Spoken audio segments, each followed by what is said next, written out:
Hello everyone, today we are playing some Kerbal Space Program. I will let you know that we're doing a bit of a quick start, so that's why a lot of this stuff can be unlocked relatively quickly.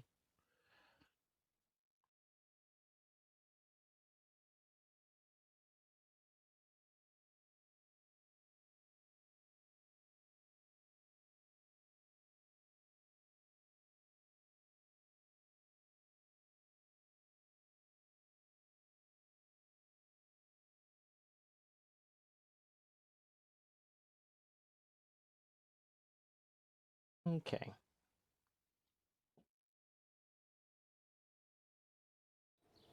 There's that.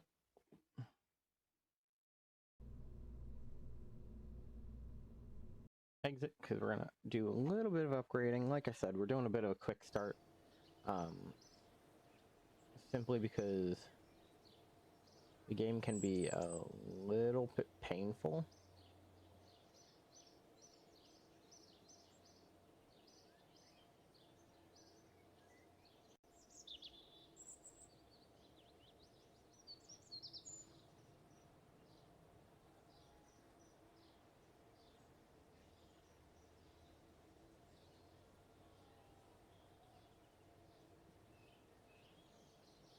There we go. And we got a little bit of everything going on. We're gonna build a training rocket. Oof, I apologize. Actually, if I'm not mistaken,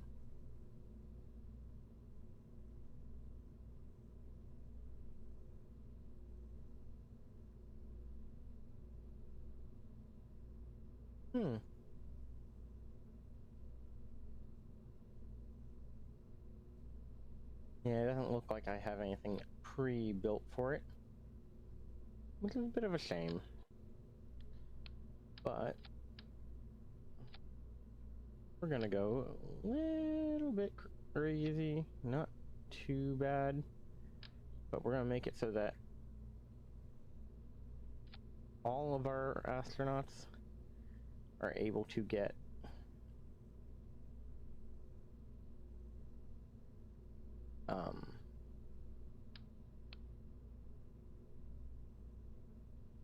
what was I saying? We want them all to be able to get the experience all at the same time.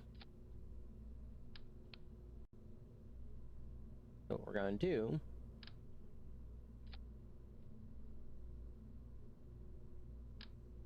is build something that I can put into orbit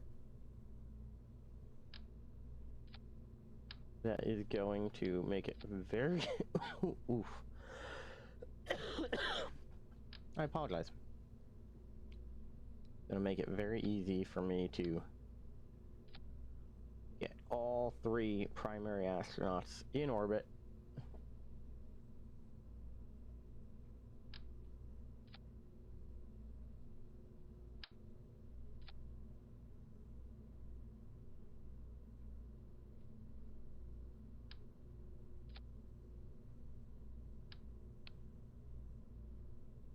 I'll make sure we go to Science Junior,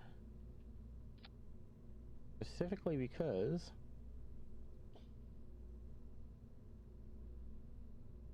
we want to have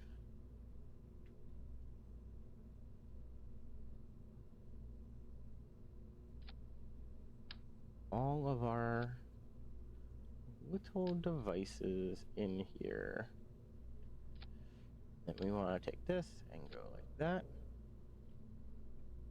And that is how you integrate it into the actual thing. Now, I'm gonna be honest, I don't think the legs are gonna work.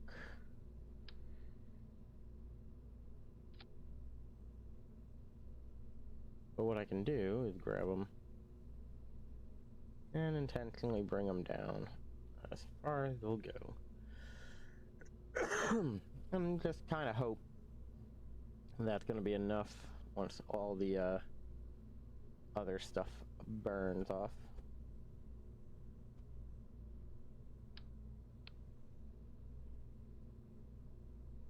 Make sure we get our heat shield.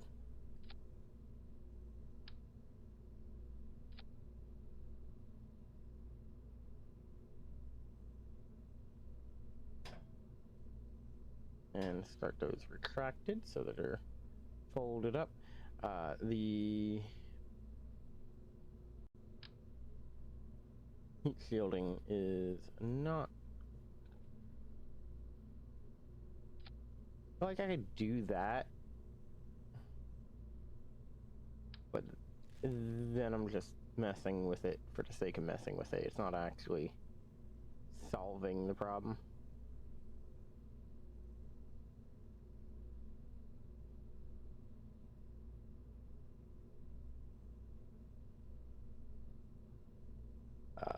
Add our engineer and so on and so forth, and all we have to do is get everyone into orbit, which, while isn't the worst, it can sometimes be very, very painful. But I have found out that apparently if you just mess with some of this stuff, it just works. Now, as a lot of people are going to realize very, very quickly, I am not Scott Manley. I am not about to do something sensible and smart. I'm about to do something completely off the walls.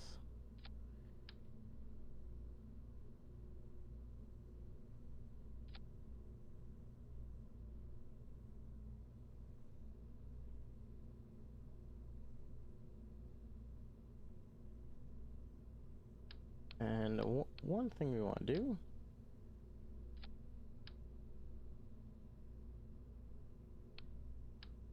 is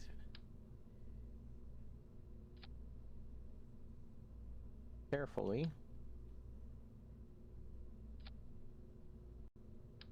set up.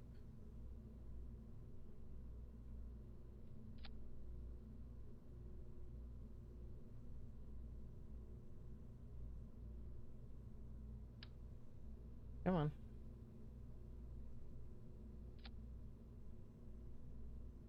Now we're going to drop these down to 65. Now, the main reason we're doing that in that method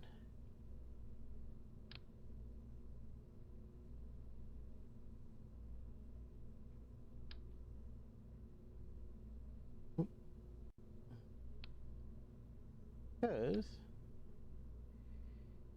with how many we have, these are actually very, very fuel efficient.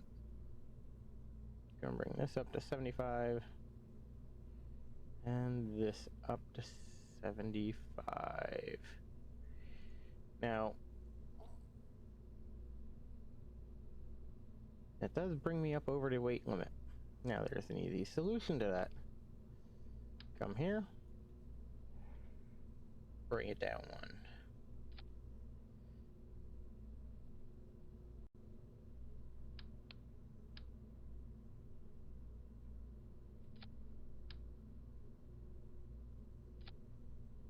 Do that. And now we're within our weight class.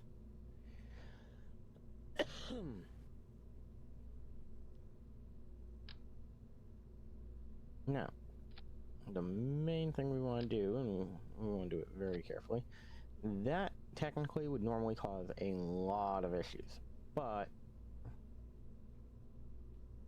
given the speeds I'm expecting to hit, I do need a little bit of extra, like, structuralness is the best way I can put it. Make sure these are behaving. Unfortunately, we don't have a fairing.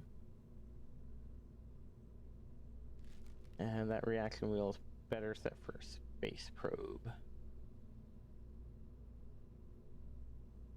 I think that's it. Now it's just a matter of getting the staging right.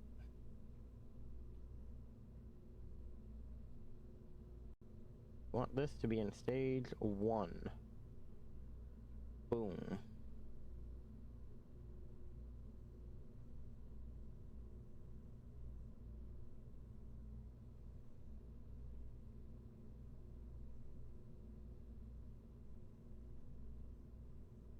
Now, I almost made the mistake. So I want to make sure I separate these for fine control. Only because there will be quite a few moments where I need that extra control, because these are one and done burns.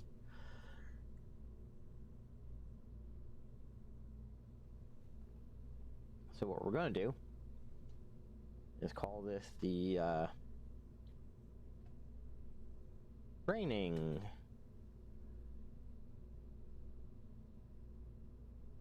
It is a training stone, basically, because I get the feeling this is more likely to hit the ground than actually take off. But you win some, you lose some, a lot of them when it comes to Kerbal. We will be doing reversions.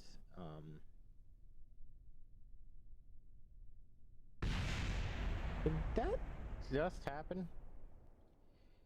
Okay. I think I may have these too close to one another, so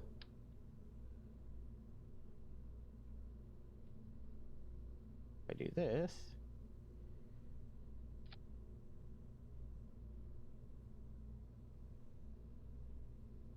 boom, boom. Okay. Now, at least in theory,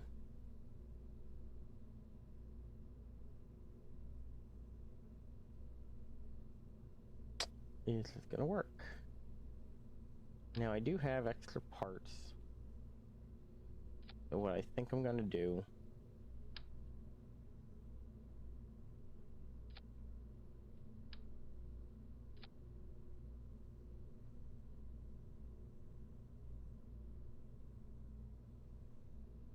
is combine these two to make a little standing platform. Do I expect it to work? Not really.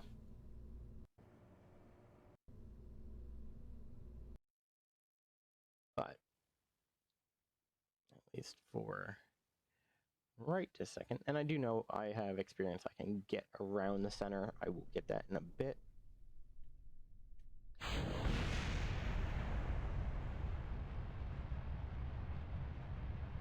No. Okay, so we are gonna...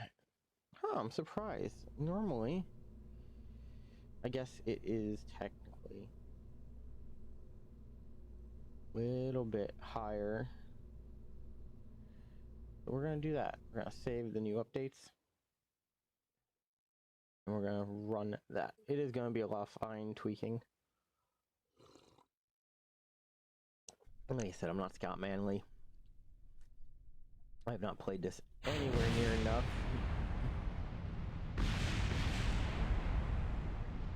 to be considered good at this.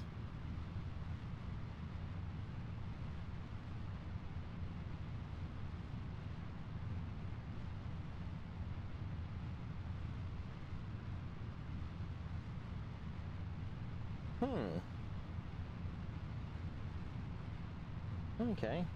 Also, why is Zebediah the only one there? Like, I get it. He's the only one smart enough not to get on the... Or, not smart enough not to get on the rocket, but still. Okay, I think we're gonna have to go there. Go to our crew setup. Add the other two. Actions. Alright. I unlocked some action. We're not gonna worry about those right now. Now, I wish I did have some stabilization, but I don't.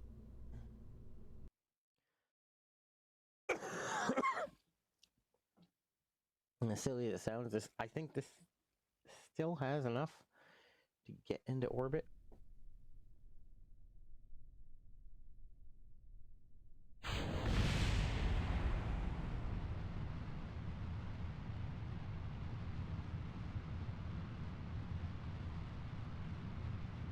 Hey, do a quick report.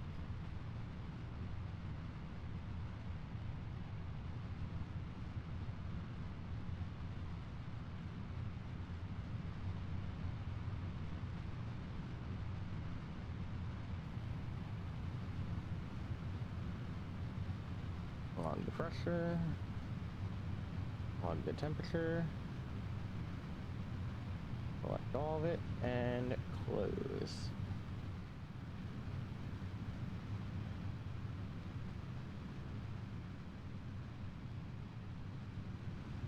And of course, we are already going way too fast for our height.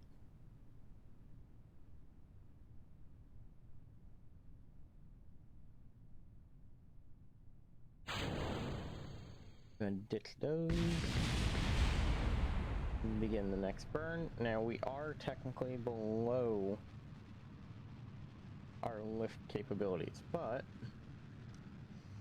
right now we are staying on course. And as you can see, we are gaining. That's not perfect, but we are going up.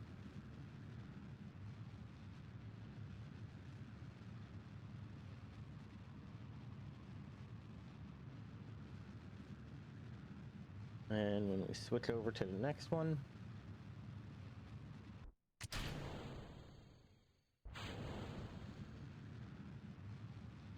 we are going to make sure we make it to space.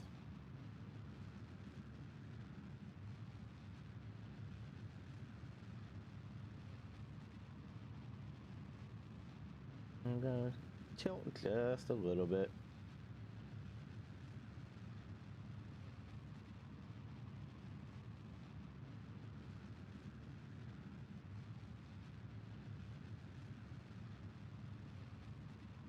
Just because we're practically guaranteed space on that rocket. Yep.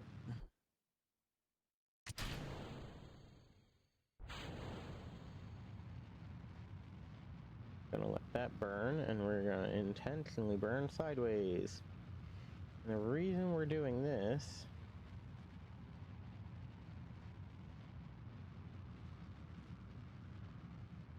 is so that we can bring up our periaps.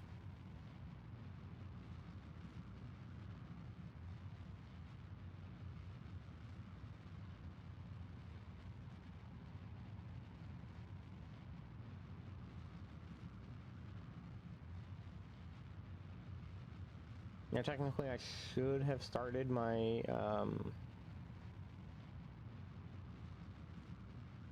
forget what the term is, but basically started turning into the burn sooner, but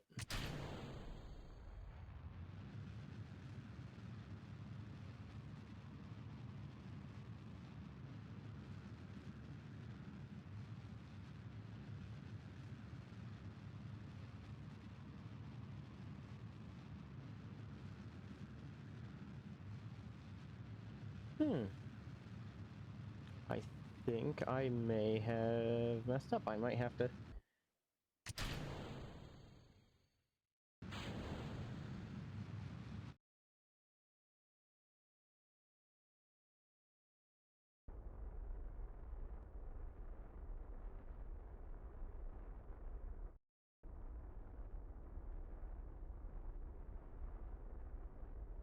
Yeah, I think I might have to,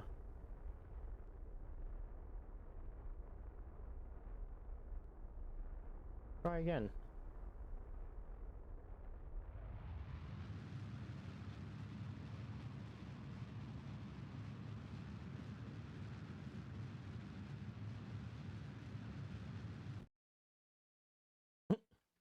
Okay.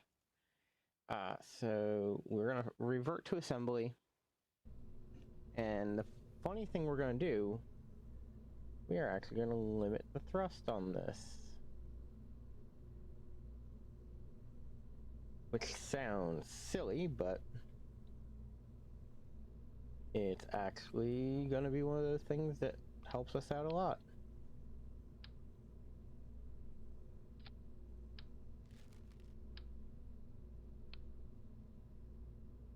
Go there.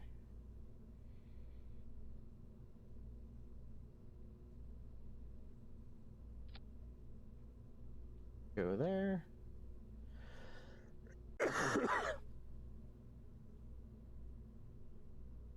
Now we're gonna drop this down to 75.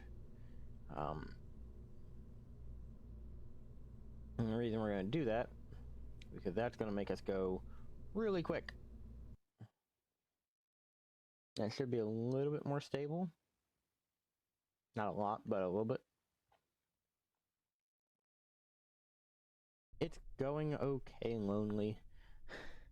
As okay as Kerbal Space Program can be, because every now and again you get those one launches where your motors decide they don't like you.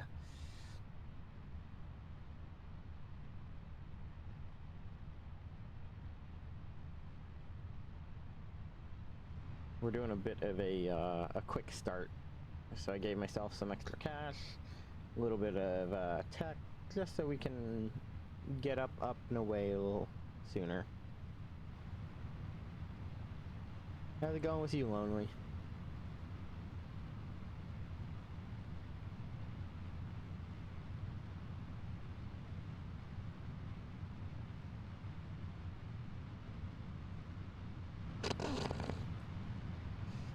Oh yeah, this is definitely perfectly designed. There's no issues, you know. It's not at all overheating simply by existing. And while I definitely should have waited for it to slow down, I knew this has a lower thrust to weight ratio. So it does allow me to pop it and slow down without actually falling out. But I've used that booster trick before to force myself up into orbit.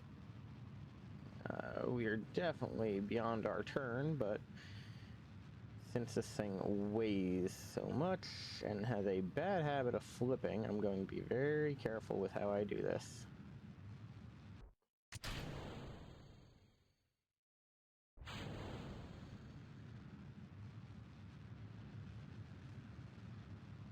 Okay, so our app wrap says we are good. Let's get ourselves circularized.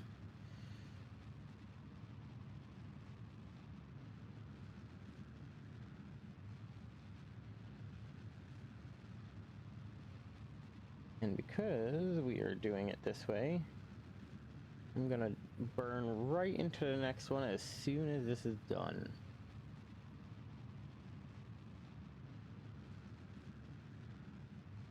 Do you play a lot of Kerbal, Lonely?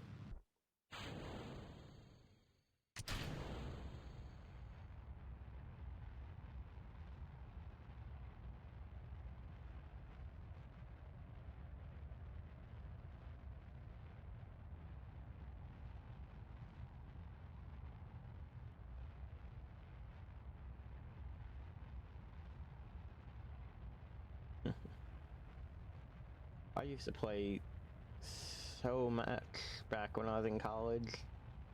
This was probably my favorite game for a very long time.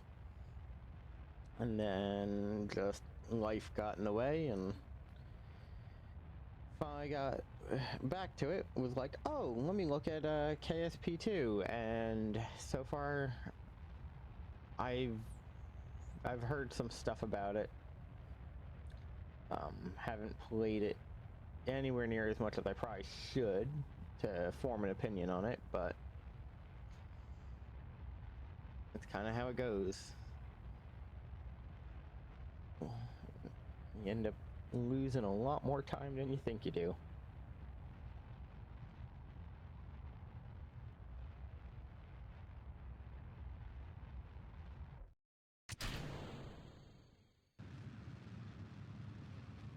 Okay. Let's just burn our circularizing stage.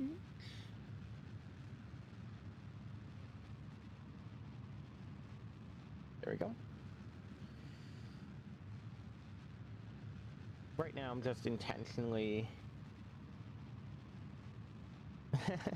Okay, that's good. That is good to hear that's not as bad as some of the stuff I've been hearing. Oh. Yeah, too much power. Too much power too soon.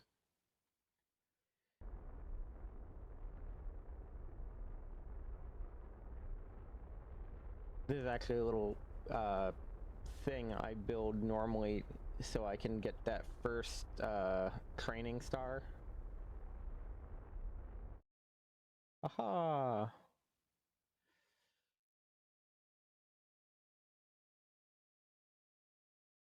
Yeah, I've made this very crazy.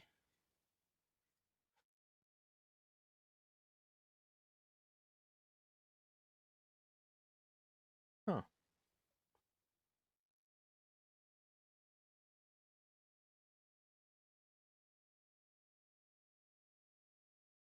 This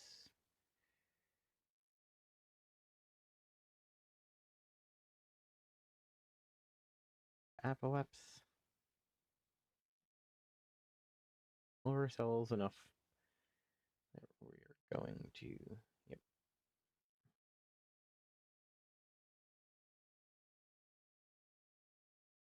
We're gonna slow ourselves down just enough.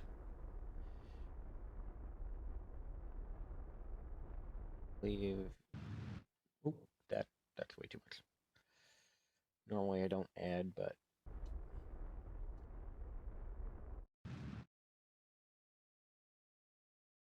There we go.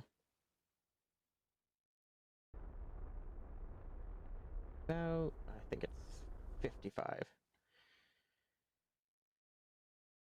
Now, here's a funny thing. Cancel. Actually, I wonder if I just hit create an alarm. Warp there.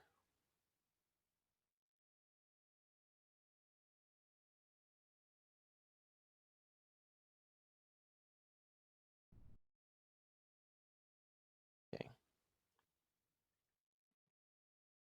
Important thing, make sure we are facing this way.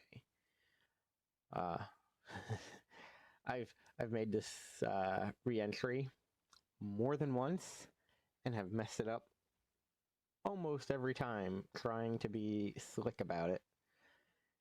Because this vessel has a very fun time just burning up.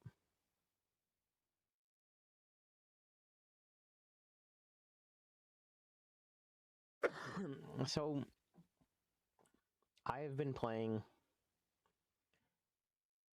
for an exceedingly long time. However, I have taken a massive break in between. So, it has been a bit crazy, actually, coming back and having all these things that, like, they used to be mods, and now they're just standard issue. Like, the alarm clock used to be a mod. I don't remember if that was a mod, but the advanced orbital information, I'm almost positive that used to be a mod. So it's really cool seeing all this put into it. I believe there's also mining and like deorbiting asteroids and stuff like that that were, again, mods that made it into the normal game. And I like that. Feels very community driven. Also, like, kind of. It's more growing up wanting to be an astronaut. You kind of just you flock to this kind of stuff, and as silly as it sounds, this is such a good not representation, but like a good feeling it gives for like all the stuff you can do with space.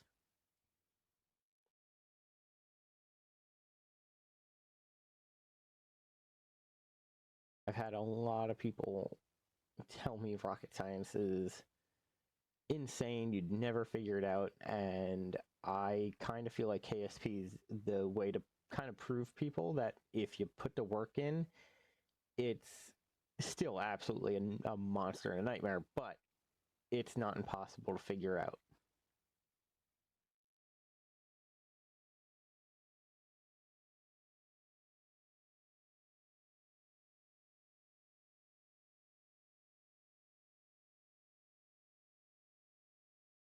Like, I am absolutely butchering a lot of stuff with this. Just because I'm, playing around, I'm having fun. But that's the point. Like, I can build a semi-realistic rocket and still get to have fun.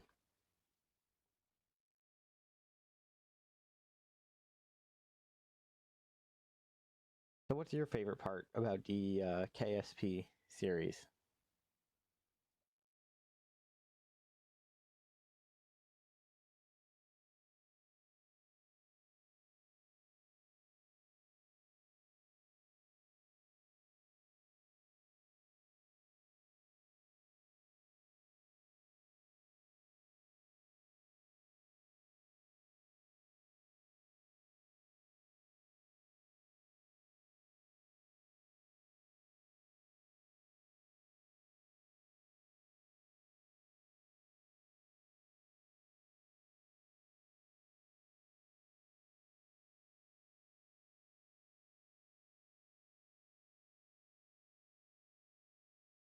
Oh, yes. That back when I used to play all the time, I used to rush custom space stations. Just the idea of making my own international space station just blew me away.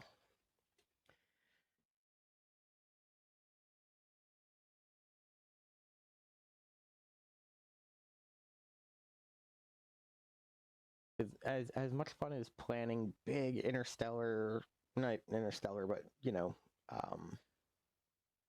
intersolar missions, and going to Mars, well, Duna and all that is great.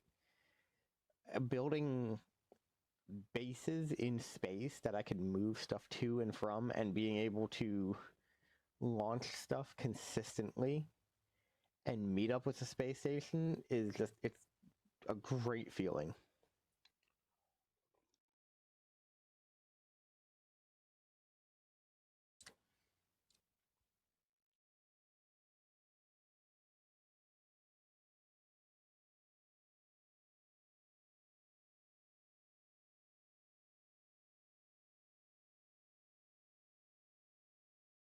I think one of my favorite things is the idea of building a refinery out in space. I've seen a few people talking about that, and I've always wanted to look into it, do some cool things. But unfortunately, there is very little need for for my major when it comes to space. Um,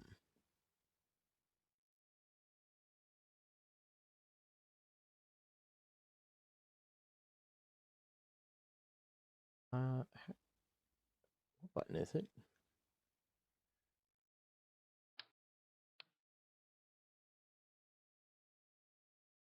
Oh, right. Let me board first.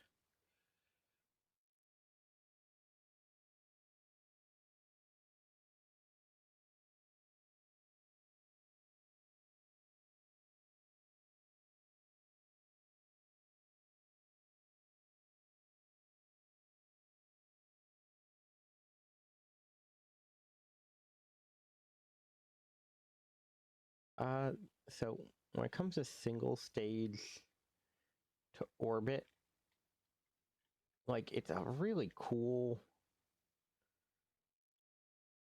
I'm not going to say concept, but it's a really cool idea.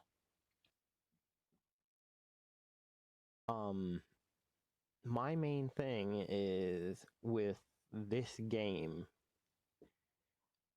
it feels a little bit to me like you're limiting yourself.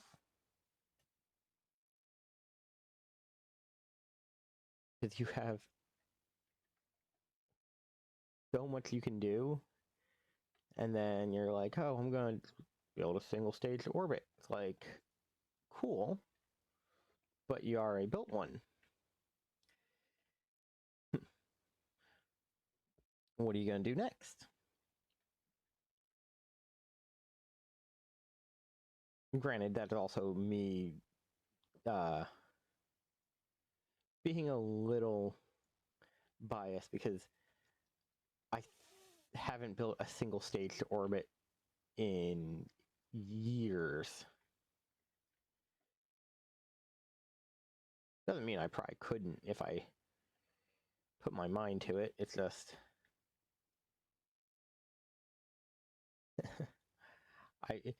I've only picked this back up a little while ago, and I do not want to drive myself insane attempting it.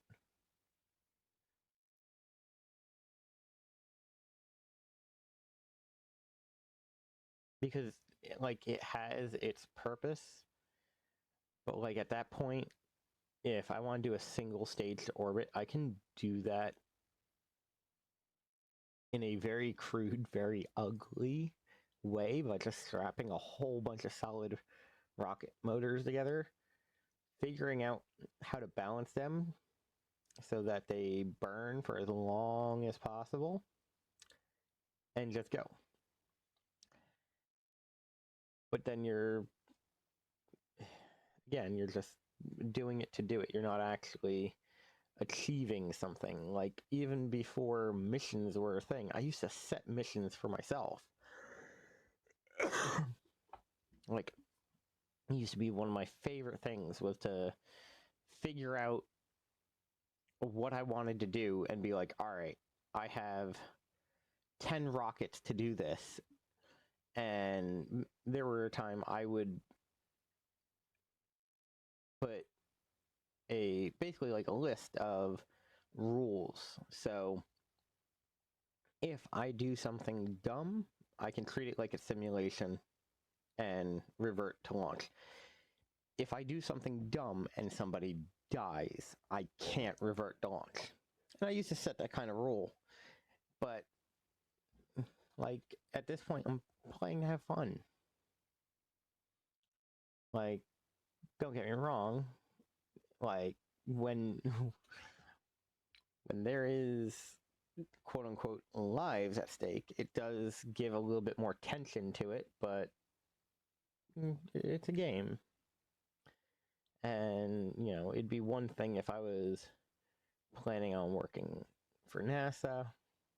Like, don't get me wrong, if someone from NASA sees this and goes, hey, let's give him a job, I absolutely would take that serious. But right now, I'm flying little green men around the planet just for the sake of looking at nice things.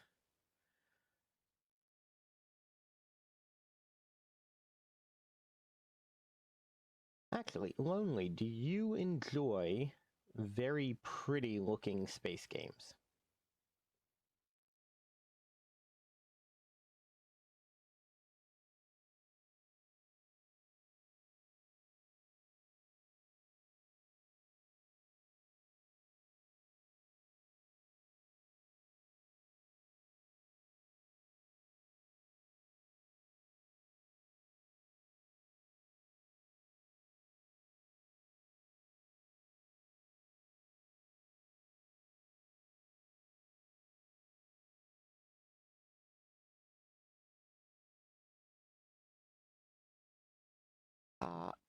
Yes, but no. So there is a game. I don't know when I'm gonna get to play it on my channel, just because uh, just became a father. Don't have a lot of time for setting it up.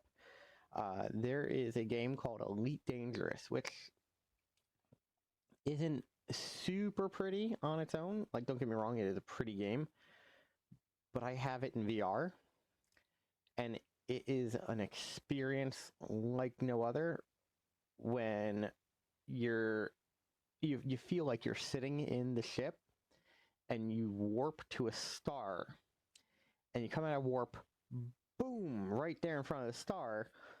And when you're playing on the screen, it's like, ooh, ah. When you're wearing a full VR helmet and all you see out the glass is the star right in front of you, and it kind of looks like you're falling into it, it is insane. It is an experience and a half.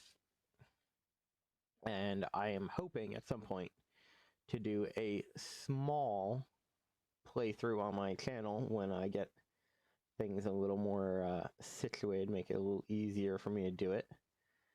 And so, yes, that I actually agree with you on that sometimes. Um, the funny thing is, when I play Elite Dangerous, there's a lot of times where I'm not even playing to like achieve anything. Like, I'll be doing weird cargo runs or something. It, but if I'm in VR, it is all about aesthetic. Like, what can I do that looks pretty? And it's probably the closest I've ever been to living in the idea of like Star Trek, Star Wars, but on the bad graphics usually equal better game, there is a detect them of detect them up called Shadows of Doubt. Have you ever heard of it?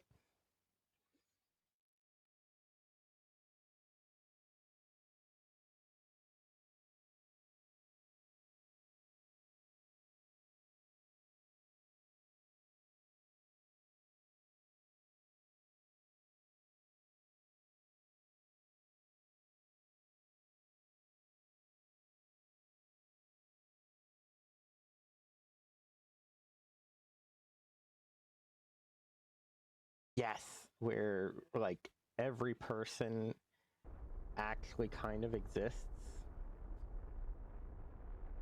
It is so good. One of my favorite, just sit there, try something, see how it goes wrong. Like, the amount of times I've thought I was doing great, and then it's like, and their photo was never caught on camera, and I'm like, wait, what? I have nothing to connect this person to the crime scene. I took a guess. What's going on? Like, it is so funny. Okay, we've put ourselves into a dropping orbit. Or, you get fingerprints. And then you can't, like, you can find the fingerprints everywhere around the map. You just can't figure out who it's connected to. And it's like, there's no camera footage. You've checked everybody that they know, everybody who's emailed them, and you're just like, who do these fingerprints belong to? And then I had one time where I kind of gave up on a case, and I was like, I've got to back burner this. I'll have to deal with it. It wasn't even a murder. It was like a theft case. And coincidentally, I was checking out the neighbors of where the murder took place and found the person's fingerprints and was just dumbstruck because they were not on my radar at all. And it was just like, hey, there's been a murder. Can I get your fingerprints? Yeah, sure. Did you steal this?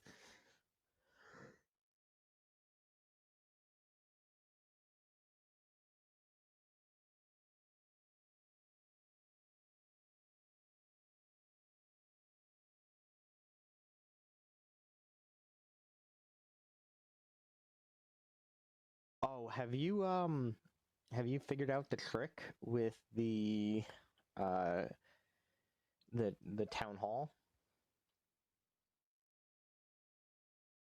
I don't want to spoil it unless you kind of have an idea on it yet.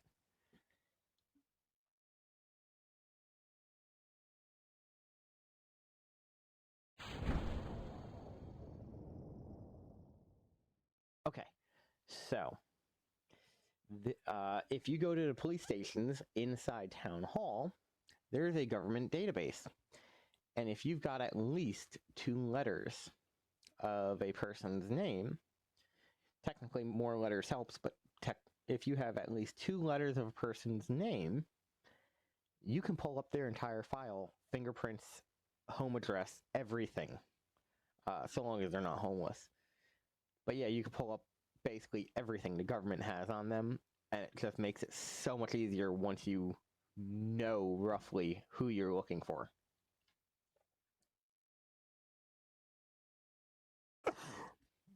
And then if you print the thing, you can basically just make an entire list of like almost everybody in the city. I don't recommend trying that. I tried to do it once. The game generates way too many people.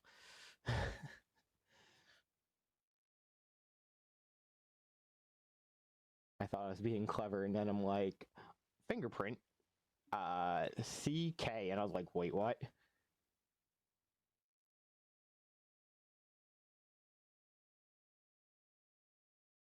It'll help you out so much,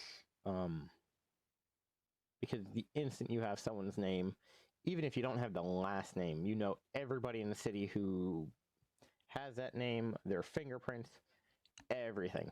So like, instead of having to track down everybody in a phone book, you just bring the phone book copy to the police station, type everyone's name in, print their file off, and now if any of the fingerprints pop up, you've got them. Granted, it does only work if the person left fingerprints. If they didn't, you're gonna have a bad day.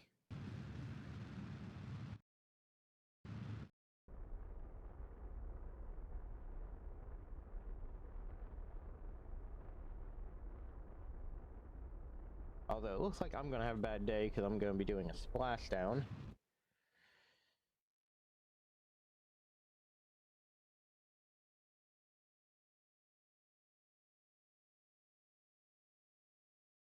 And since I just burned up the rest of my fuel, I won't have anything to help slow myself down through the atmosphere. But I think I can kind of force it. I do that. The very tiny amount of atmosphere I have will, like, push me deeper.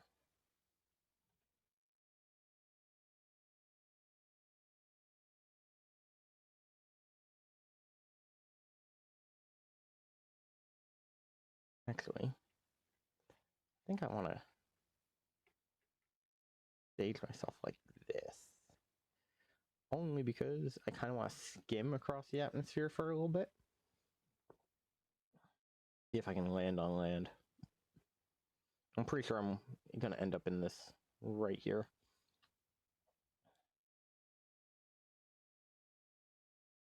Oh, here's another tip that a lot of people don't know.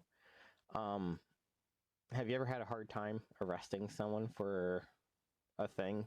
And I don't mean like finding them, I mean like you know where they live, you're not good at the combat mechanics.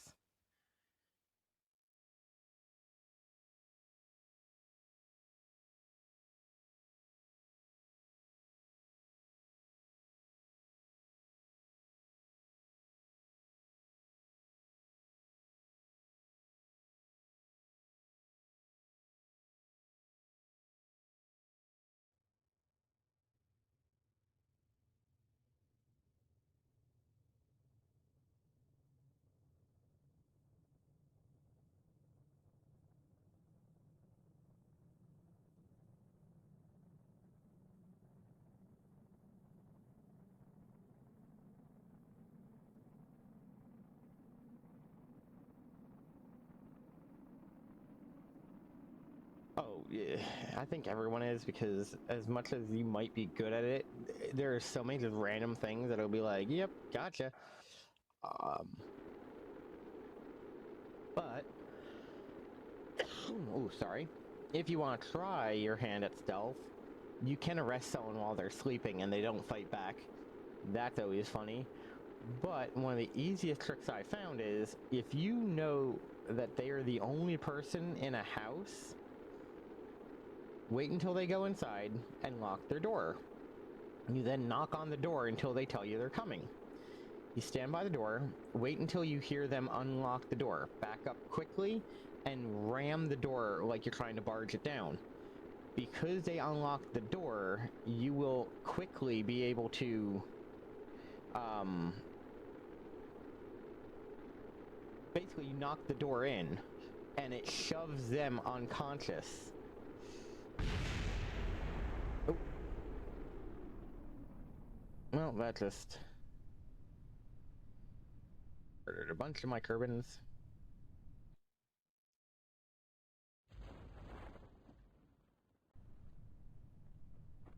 Yeah, I don't think they're coming back. Sorry, guys.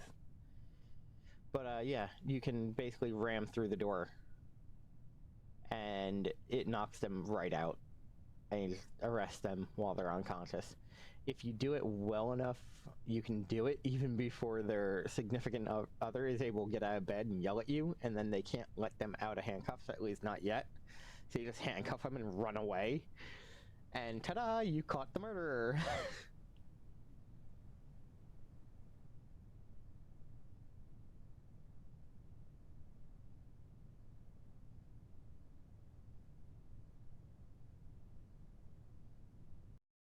Hmm.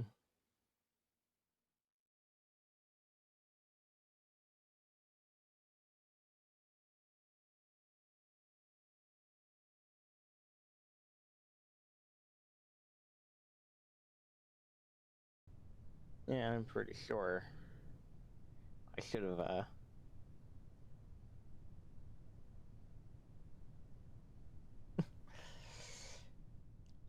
the funny thing is, some of them, you know, I found other people who were playing who did it, but a lot of them I figured out on accident, because the amount of times I've accidentally double tapped to move forward right before going for a door and not realizing it,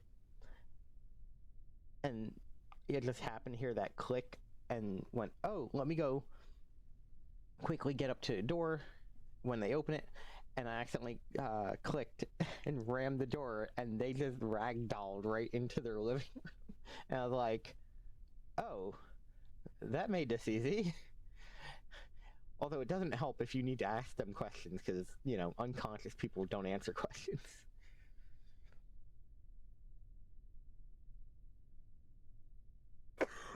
Every building has a security room that normally has blueprints in it. So if you get into that room, you have the blueprints to the building, so you now know basically the entire layout. It's very useful for a lot of things.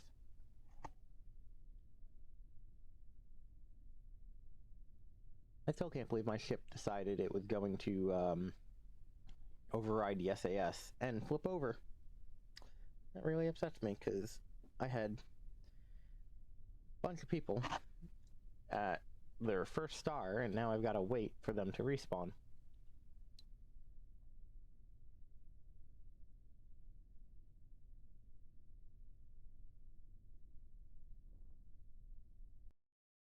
Yep, recovery.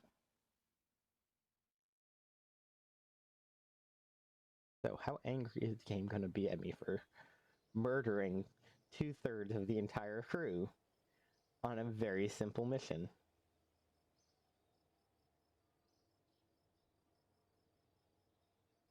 Nothing. I'm sorry. They not matter to them. Administration building. Let's do some funding. The amount of times I've run out of money is, well, not run out of money, but yeah. Well, they're not lost.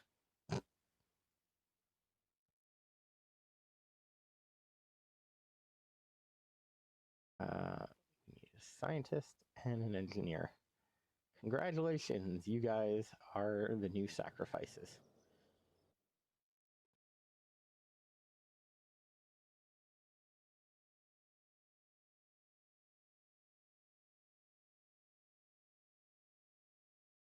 So many missions popped up.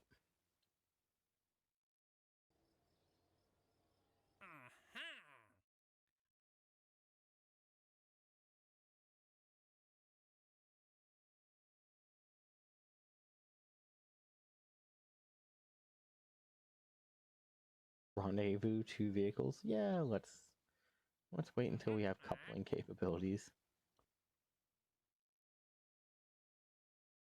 Actually, let me look at building an airplane. Oof. Sorry.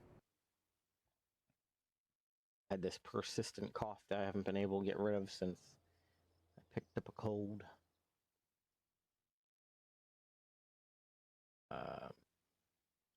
You know what? There's a very easy way to get a lot of research in this game. Actually, I'm going to do it the silly way. So normally people will build something, put it on the launch pad. I'm going to build a go-kart.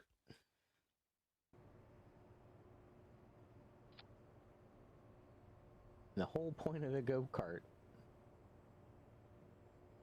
is going to be just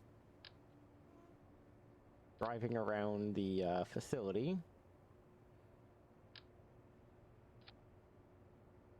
getting research and science done.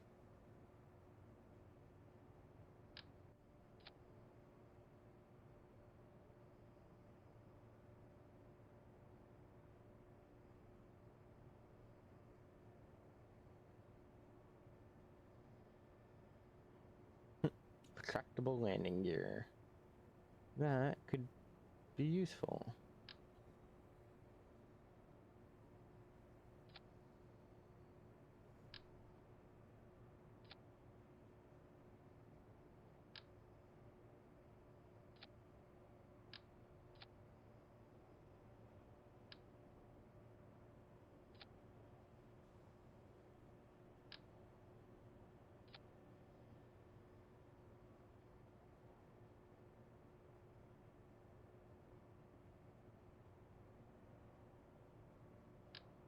Yeah, it sounds silly, but the important thing to remember about building a go-kart is build a go-kart. Do not build an airplane. The instant you build an airplane, you have to deal with having an airplane.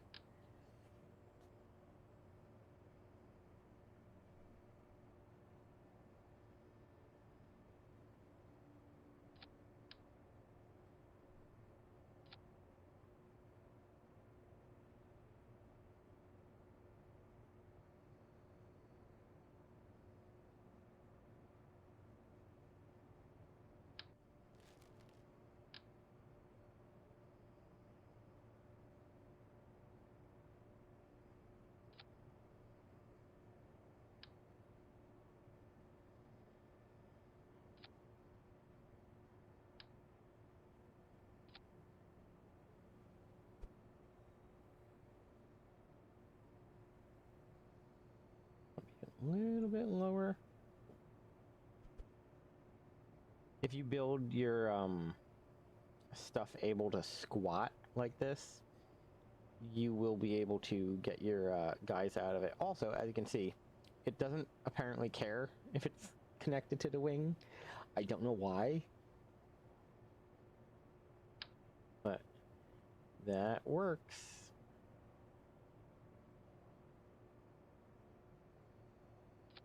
Let me do this so we can do our air intakes.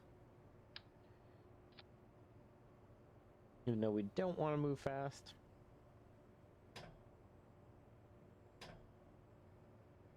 Do that. The other trick is by doing these starting inverted, when you hit gear, these will go down while these go down.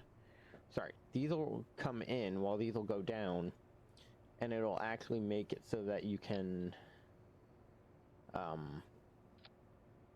basically park your vehicle very easily.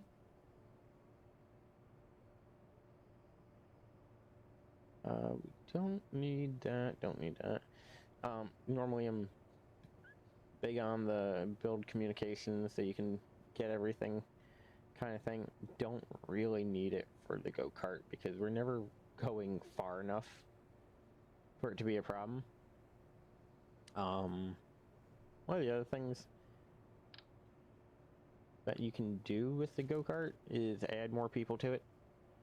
I'm not too worried about it. The thing I will do though is make sure I have a scientist because they can reset stuff.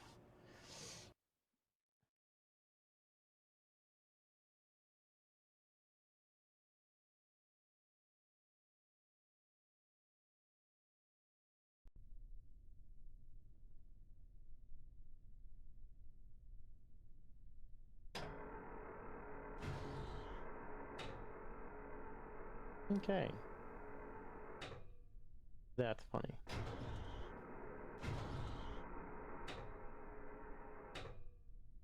Huh. Edit action group. I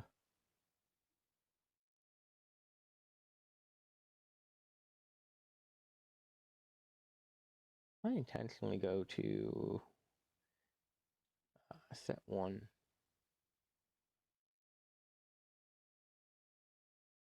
To extend track. Extend tracked.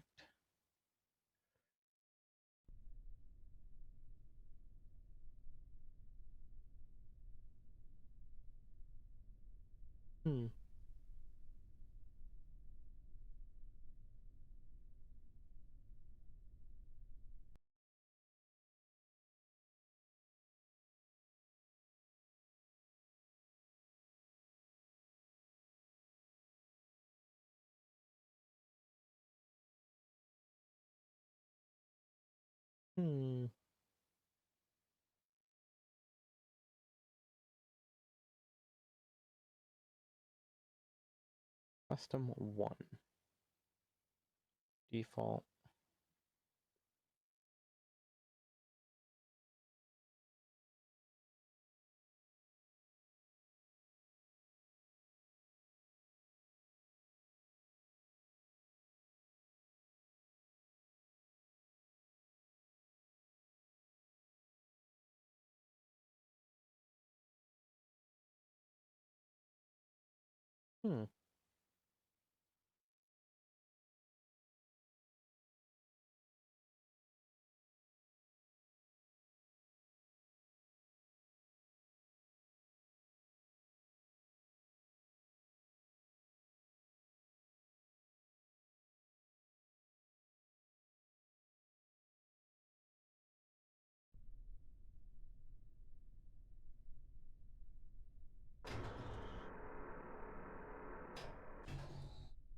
Okay, that's just funny. I might have to manually do them.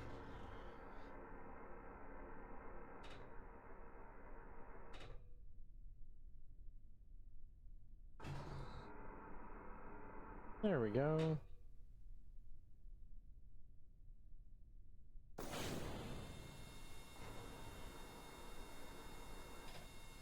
Wow, these wheels are very angry.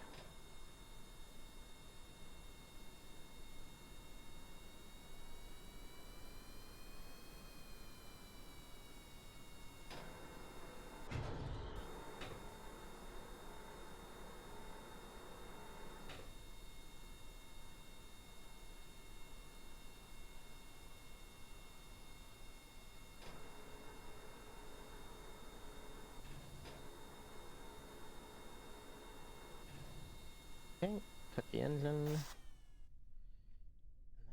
I might just open this up. I can gather a little bit of science from it.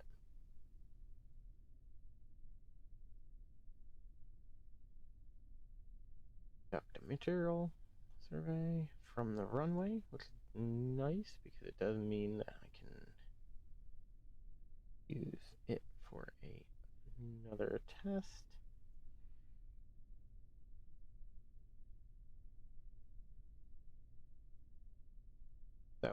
know if you've ever done this or had to do this.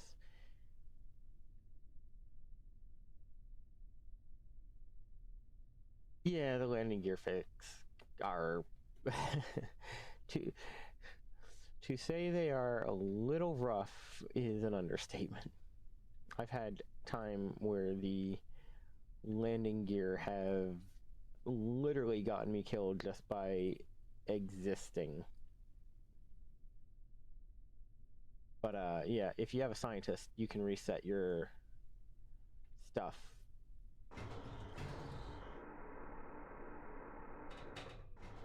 Now, you used to be able to set them on their own actions, and I have no idea why it doesn't want me to right now.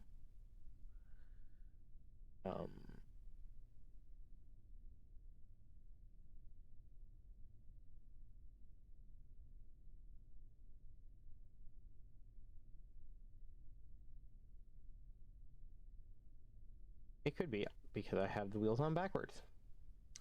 That seems that like, I'm not gonna say it's the best, but I can kind of understand.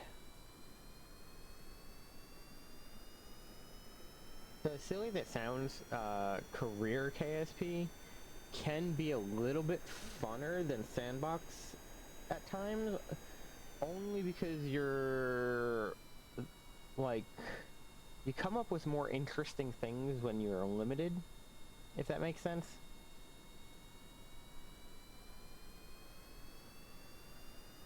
Like, I would never build this in sandbox mode. Like, there's so many better parts.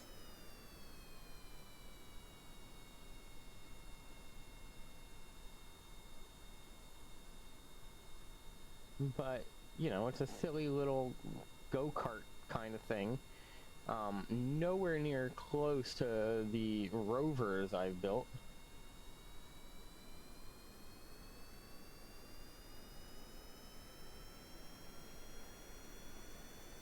But, you know, it kind of, not really, but kind of does the job. It lets me, you know, zip around back and forth. Obviously I will be making a better version of this at some point.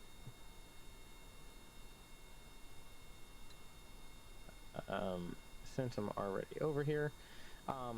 If you want to do like crew reports and stuff, doing them all around the center will get you a lot of science. Because, like, this is from the VAB itself. Conduct a mineral survey right next to, like, it lets me do all these multiple times.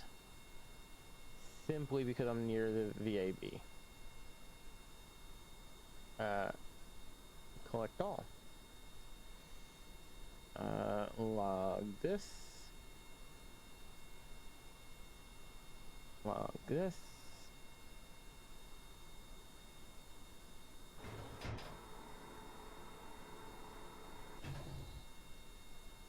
Collect all.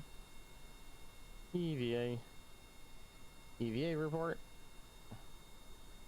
Board. Collect all.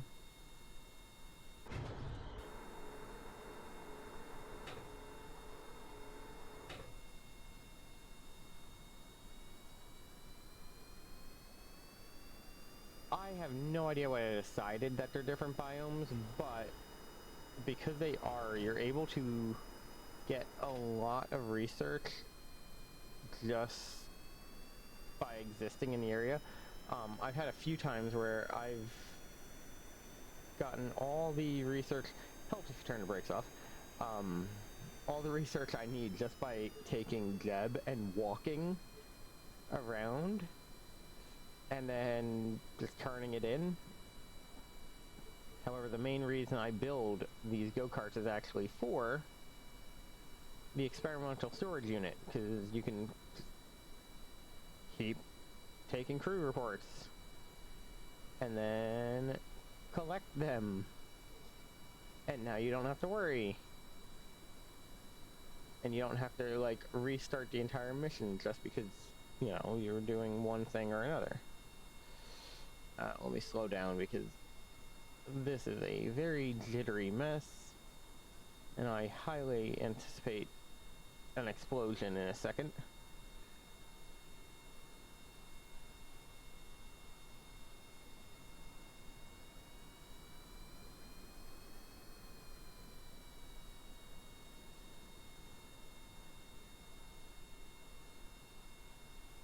Crew report.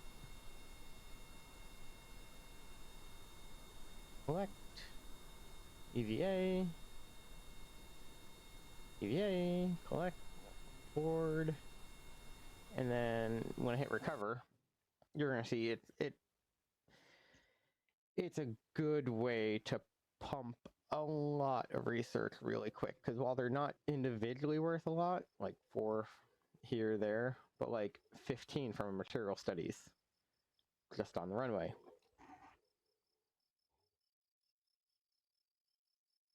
And I could have reset that multiple times and gotten 15. One experience gained. That's not entirely useful, but hey. But it does allow me to come here and get my electronics up. And then go here, get the better fuel tank. Now the next thing I technically would need, I think this. See, this lets me build helicopters and things like that. Oh yeah, it's literally a cheatless cheat code. That's why a lot of times if I... sorry. If I want to go insane, I'll take something like this.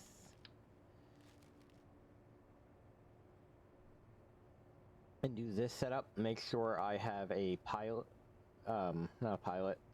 So like, yes, I want to have a pilot to control things, but I want to have a scientist to reset everything. And then if you build a working aircraft, which I will do in a second, let me do that. And then we will put Jeb, and then our scientist there. But yeah, if you do this, you can, technically you can like radio it back, and I believe by having a scientist,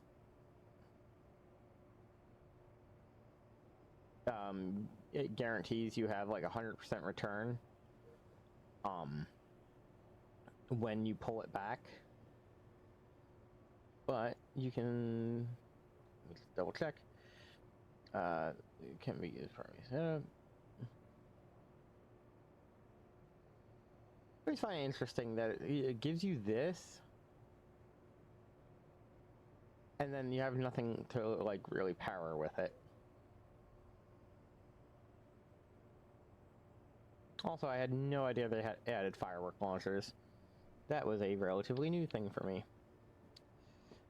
But yeah, no, like, as you saw, I wasn't even trying, because if I really wanted to, I would have built something a little bit more stable, and then I would have had him get out at every building, like every single building, and just...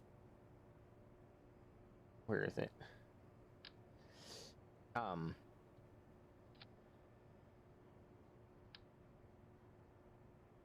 And just take the whole thing and reset it over and over and over again. We want this to be ever so slightly behind.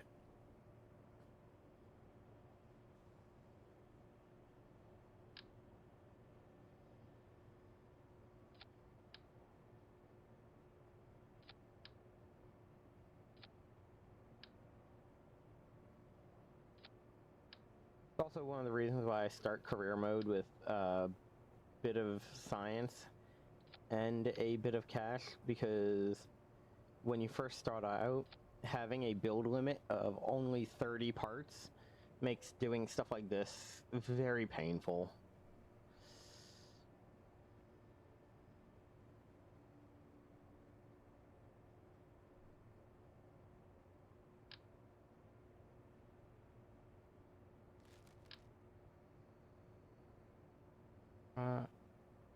We want these.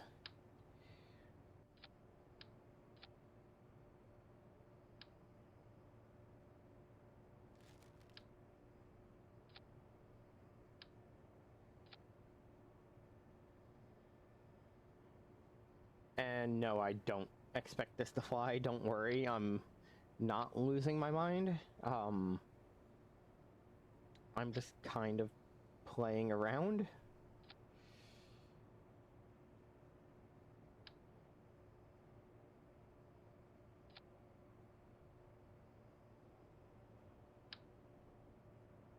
Because it's silly, and at the end of the day, silly and fun is kind of the whole point of all of it.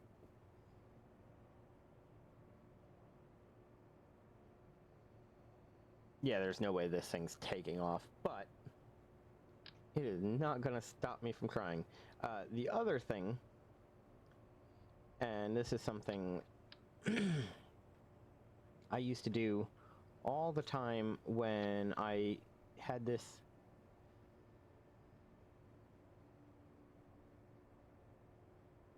right?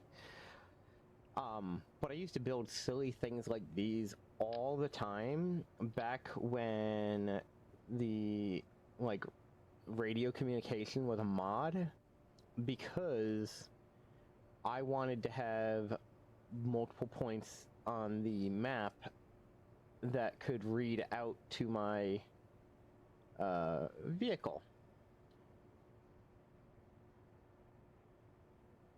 So, you know, I'd build this whole giant thing, and then I'd fly it out to a place.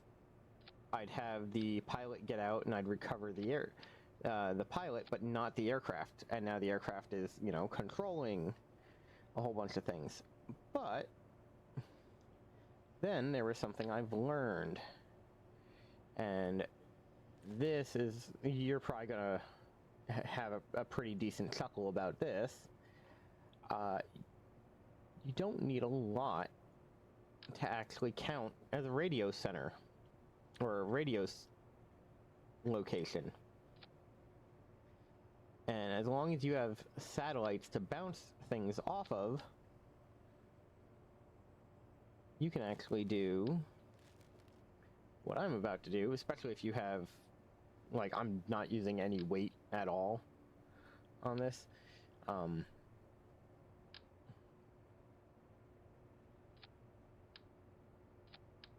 You can build deployable radio stations.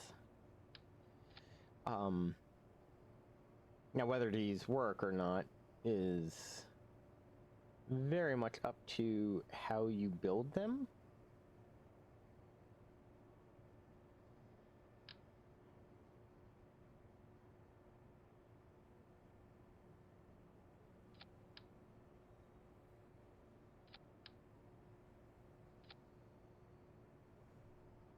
So, I used to jokingly call these the antenna bombs.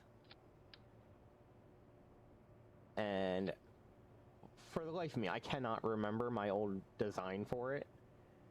But the way it works is, you take these, and you always want to do 2 antennas. And because you're not trying to do anything crazy, what you can do is click here, bring it down. So now it's connected, but it's technically not. But because you've done that, you can get a better look at it. You can also grab this a lot better. And then we want to come here.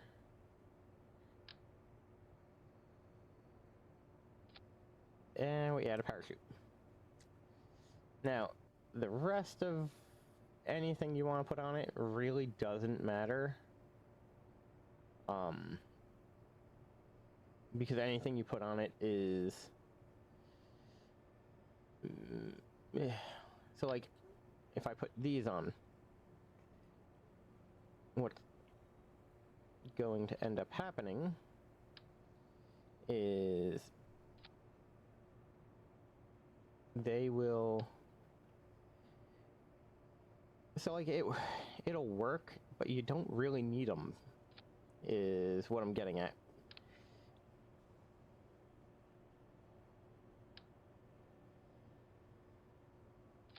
Because what ends up happening is a lot of these are light enough that the parachute just automatically handles it.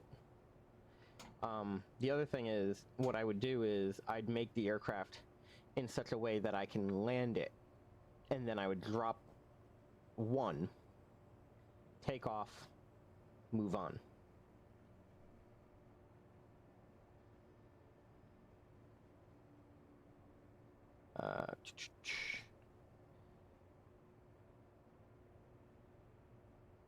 Here, go there. And we are absolutely overloading this thing. Like the B-52 Stratofortress, this is not.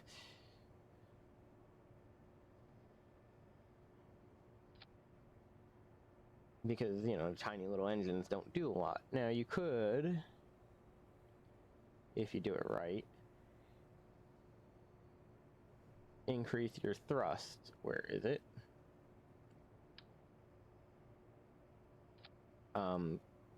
I don't think I have the part unlocked, but there's basically a part that separates that into multiple sections.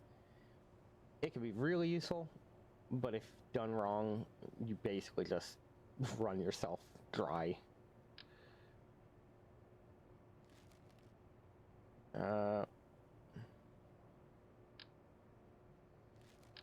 Ed.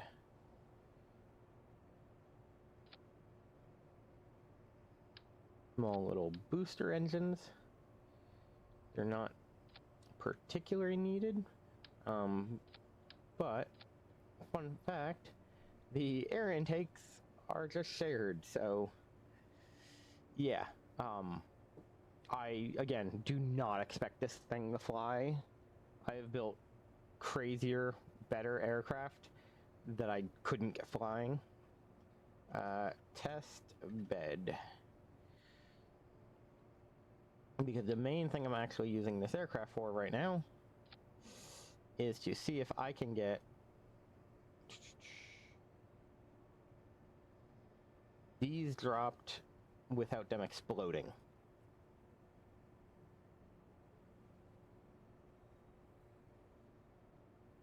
So,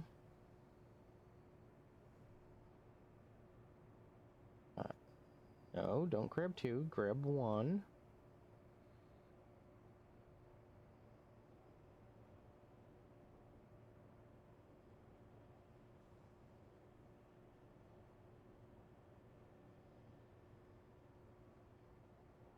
There we go. Where is it? Where'd that parachute go?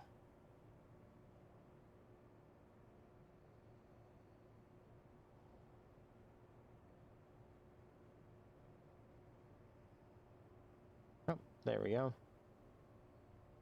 Cool. So, there's one. The other thing, and KSP will teach you it eventually, make sure you're dropping alternating, because you will just offset yourself and end up falling out of the sky and then wondering why. Yeah, I've done that more times than I can count.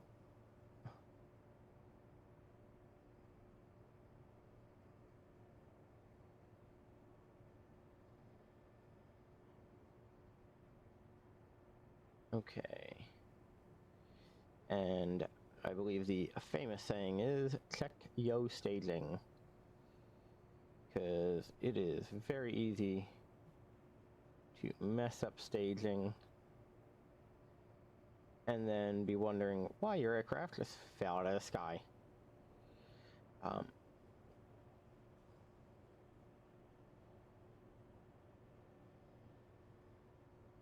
I've done that way more times than I can count.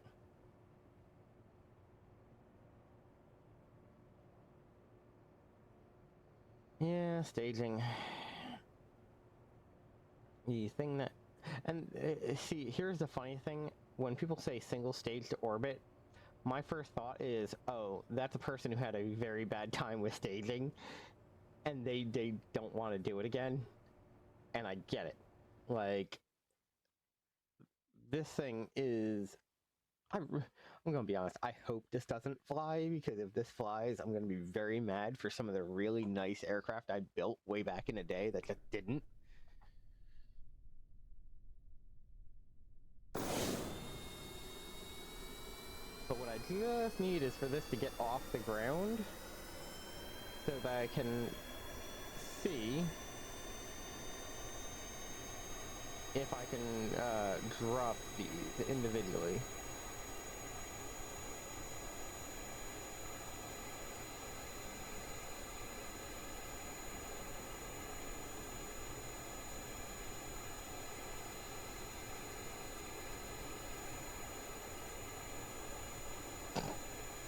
I might actually need a rocket to rocket boost this off the runway.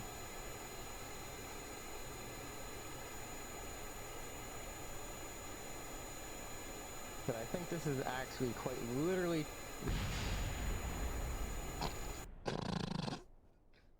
Okay, yeah, let's revert to hangar, and we're gonna build a nice heavy rocket booster. That is also the other issue I have, which is, let me move the wheel back, because that's why the nose hit. Well, nose also hit because I'm terrible at this. But what we're gonna do, we're gonna build ourselves something insane. We're gonna use the hammer.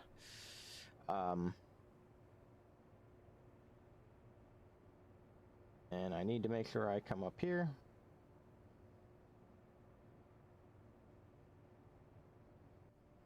Find this, bring it down to the right staging. Right, where is these? And here's the funny thing. Let me not have it in the initial thing, because I'm pretty sure it's gonna just rip the wings off when I activate them. This is gonna be bad. This is gonna be really bad, and I should have limited the thrust output on those. Okay, another thing for the drawing board. But this is why I normally say, like, oh, I'm claiming this as a test flight,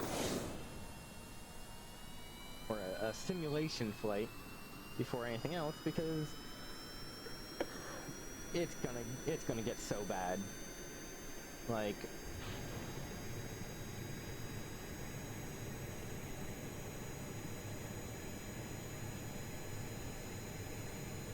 yes, I've got speed, but I'm pretty sure this thing does not want to take off at all. Okay. Yep.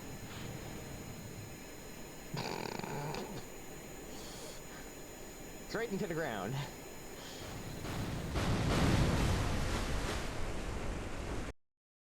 Yeah. As silly as it sounds, that's exactly what I was expecting it to do.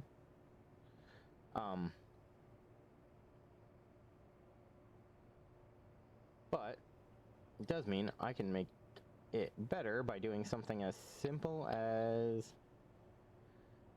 Yep, falling with style. As simple as that. And just by doing that, I've already increased my speed capabilities. need to go here.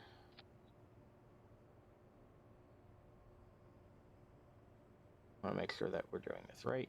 No yaw.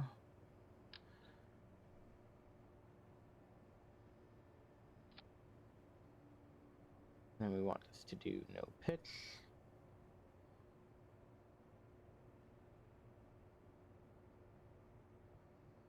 And then do a nice swept wing that we're gonna, excellent.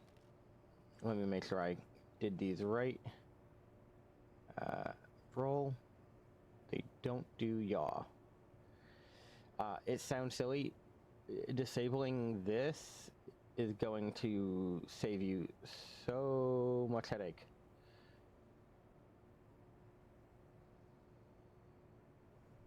Because if you forget to turn off yaw on something that shouldn't be doing yaw, you have such a bad day. Like, things explode that shouldn't explode. Things don't explode that should explode. Yeah. And yeah, I am currently taking the strap more wings on it.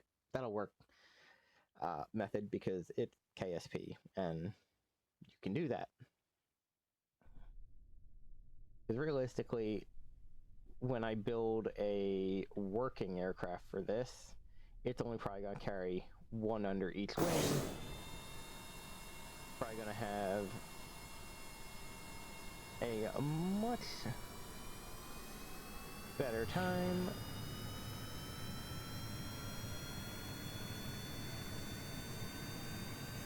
Come on, come on.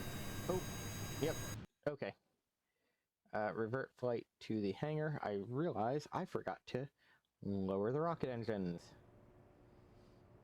Thrust limit. Bring you guys down to 25.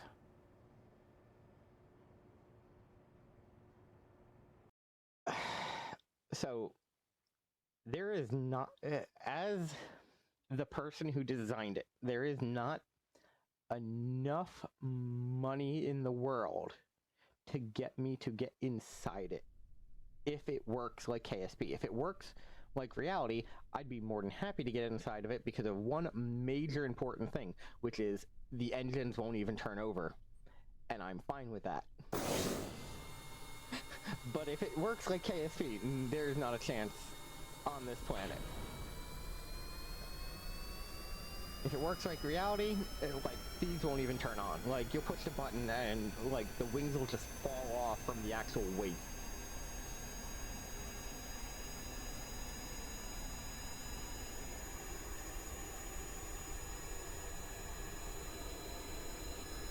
Come on. Come on. At this point, we're doing the end of the runway takeoffs.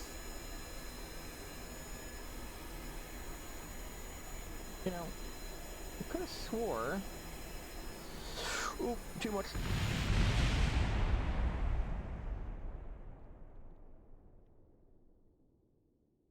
Okay.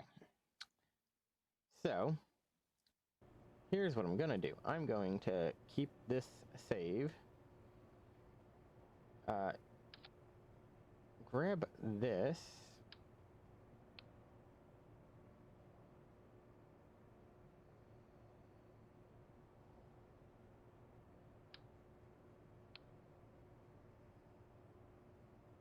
And I believe... I don't know if it's... Okay. And then we're gonna... In essence, what we're gonna do is we're gonna build a new working craft. Actually, cancel. Gonna keep that.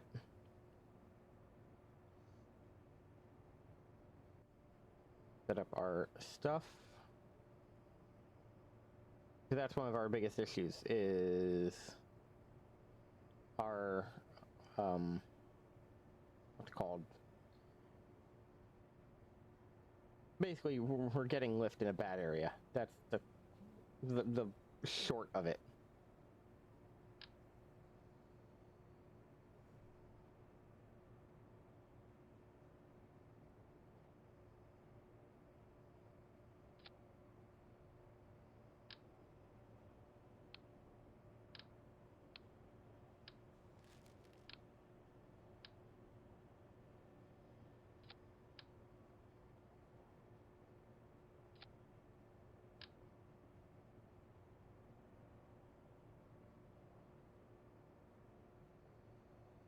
go.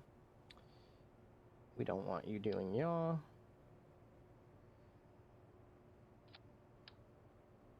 And then we're gonna this. And technically speaking, this is going to work a lot better. Don't ask me. Well, I kind of know why, but it's a bunch of basically science that is boiled down and distilled into a very simple thing, which is you want your lift ever so slightly behind your center of mass, your center of lift behind your center of mass. And the reason you want to do that, I'm gonna have to add something, aren't I? Yeah, I'm gonna have to add something. And the reason you want to do that is it creates a better balance for the aircraft. Also helps if I put engines on it, because I've just noticed that I didn't do that.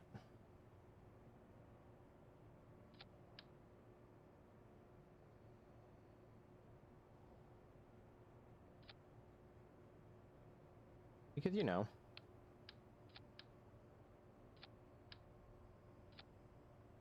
who needs to actually fly when you can just completely forget about how it's done?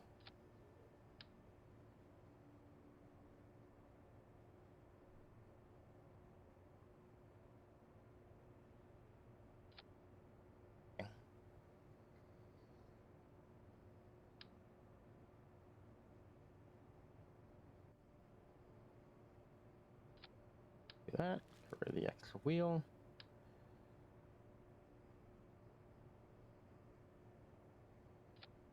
That. Add our intakes.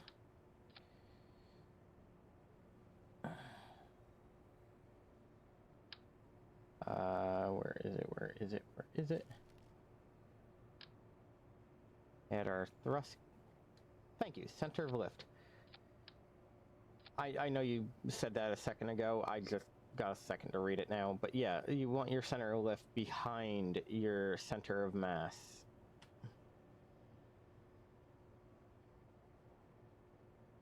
Also need to make sure I separate my package out, because otherwise I'm gonna push a button and everything's gonna just fall apart.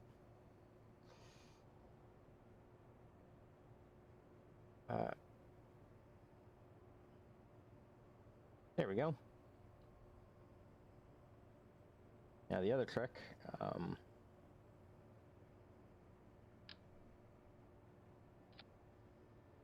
no, that's too big. Actually, as silly as it sounds,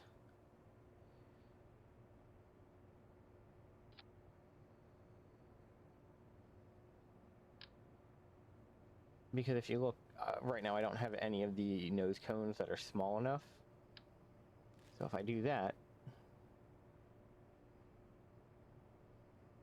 it's a slightly better design. Honestly, I'm pretty sure the weight on this is far greater than the lift it's going to generate.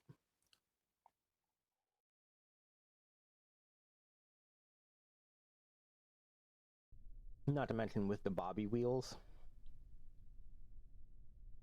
Yeah. That was what I was worried about.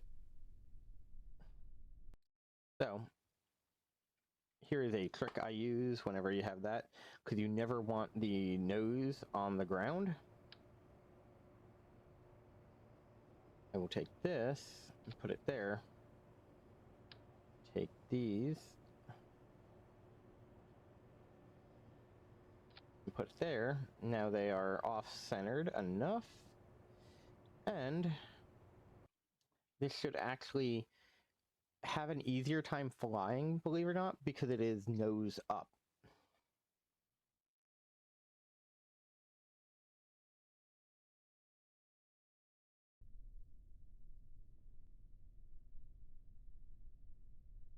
No, that's a problem.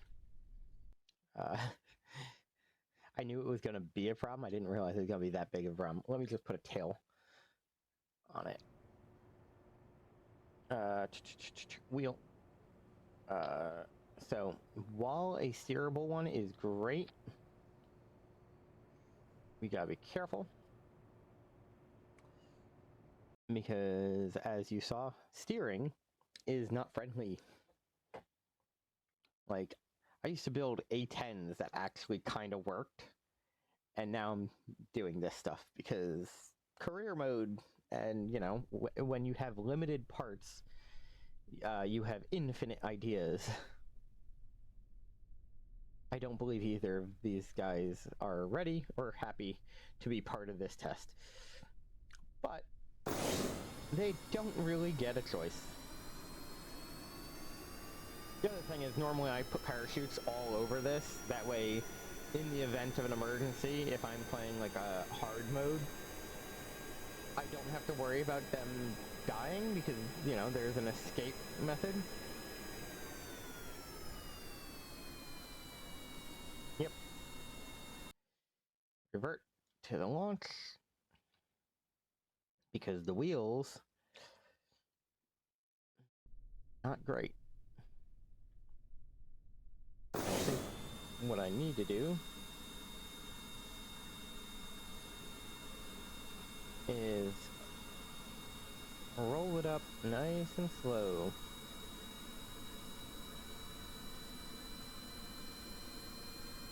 Because right now, it does actually have the power necessary to get off the ground.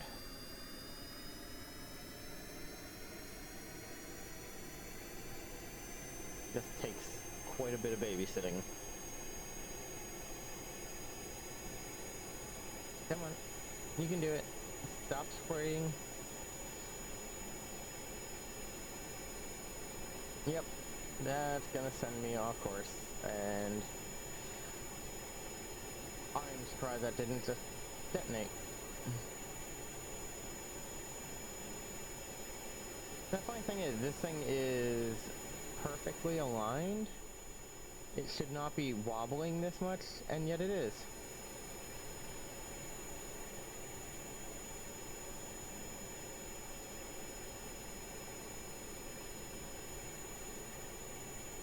Well, it ain't pretty, but it's airborne.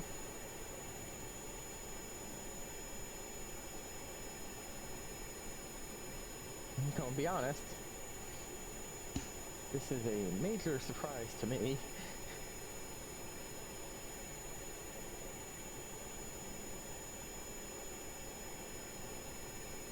Oh no, no, I definitely messed that up. Let's try seeing if... let them crash for a second. See if those survive. They do! Proof of concept works.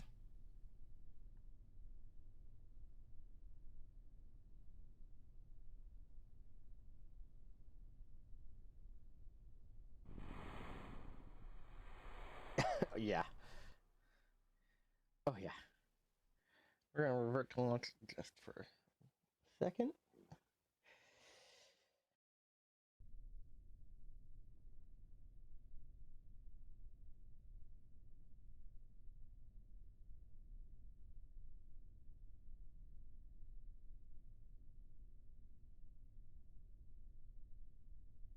Okay.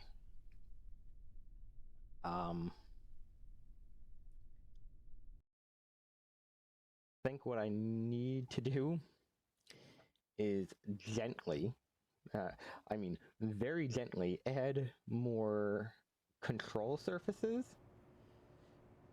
because this thing did not want anything to do with that flight. Let's go wait.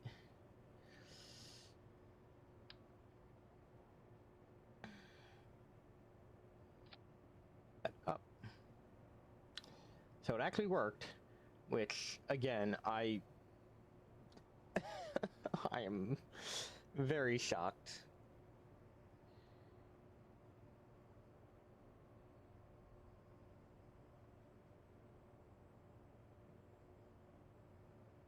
So if I really want to be a smart aleck, I could make these and toss re-entry plates on them, and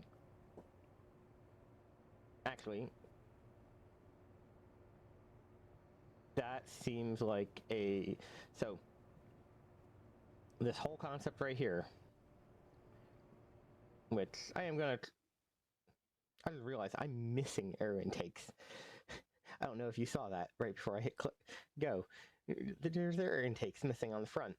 And if they are non-symmetrically missing, that would explain why. No, they are symmetrically missing. But yeah. Just realized.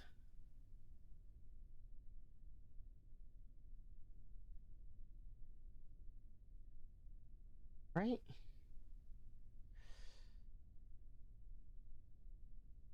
We want to turn off yaw on that.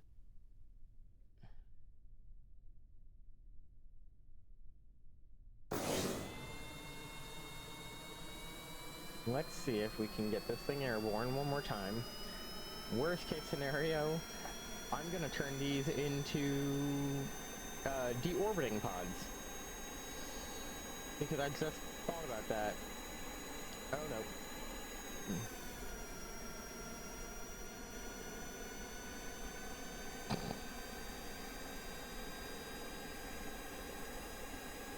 Well, I guess I'm going to be forced to ramp launch. And yeah, let's revert the launch. That's the main reason I normally don't have a person dragging in tail. They tend to go bang. Come on.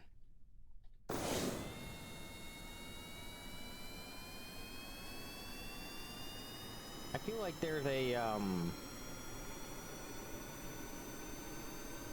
friction control thing that's causing it. But there's not really a lot I can do about it.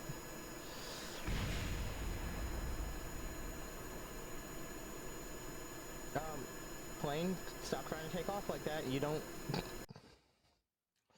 Okay. Gonna revert to the hangar, save it. And build a rocket for this.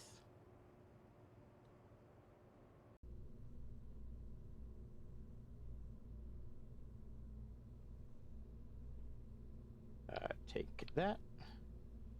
And then take that. Boop.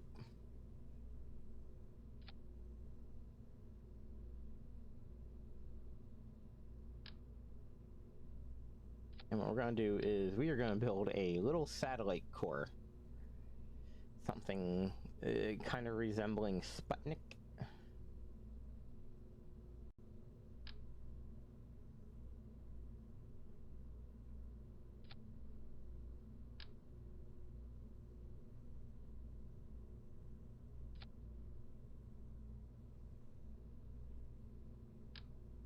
And thankfully we have a whole bunch of weight and other things we can work with.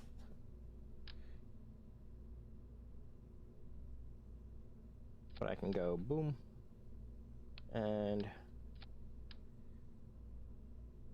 boom.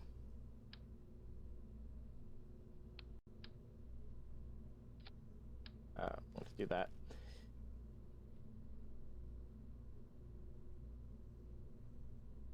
But now that I have a quote-unquote working satellite,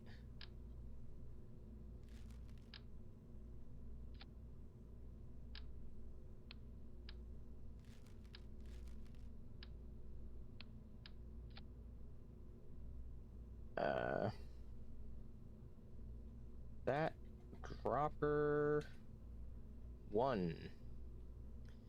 But yeah, now I have a working satellite.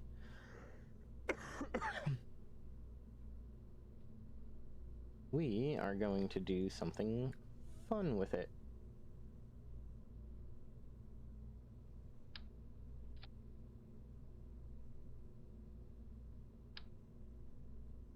And what we're probably going to do is toss these on that, put a shielding, and basically treat them like grenade canisters.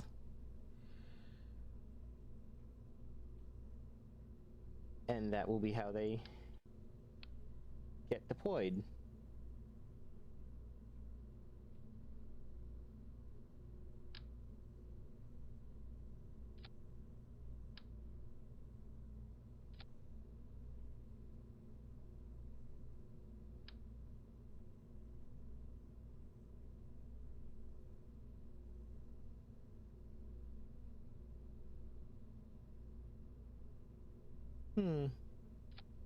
Hold on.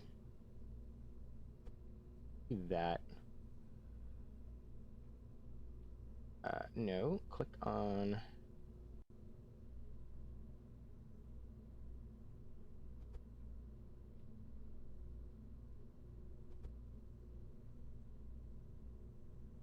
There we go. We want that to look normal.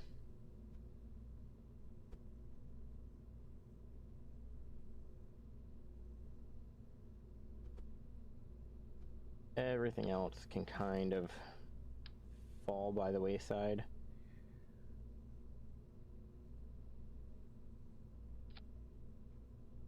Oh. Let's do this right. We're going to take off that because it doesn't need it.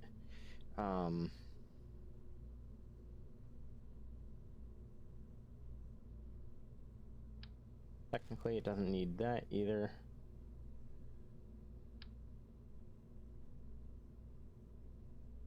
Alright. I'm gonna build a new one. Especially because I can make it out of batteries.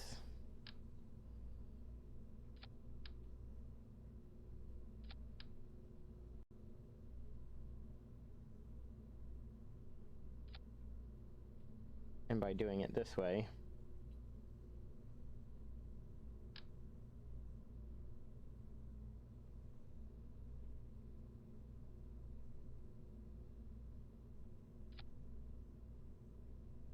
I can not only make it functional,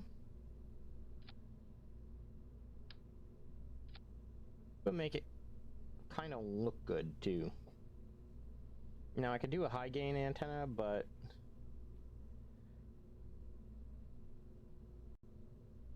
it doesn't really change much.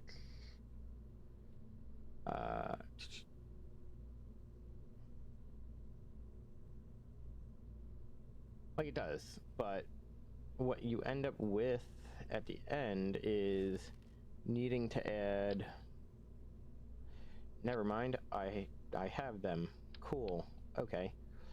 This just became 1,000 times better because now they are individual probes, which means I can actually launch them, fire and control them, all remotely. Like, this just went from a kind of sort of cool thing to a this is going to work. And this is going to make it so that I have a functioning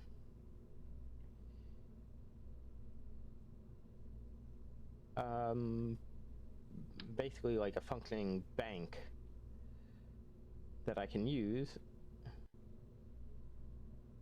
whenever I want.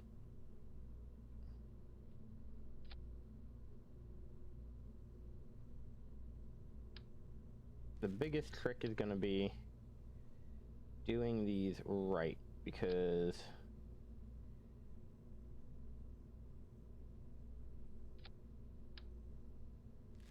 as you can see, it's very easy to accidentally click on the wrong thing.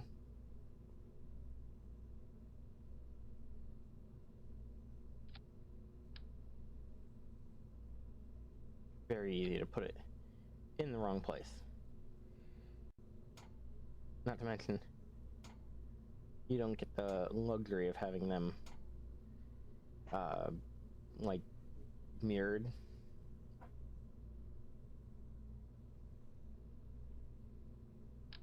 Radial parachute.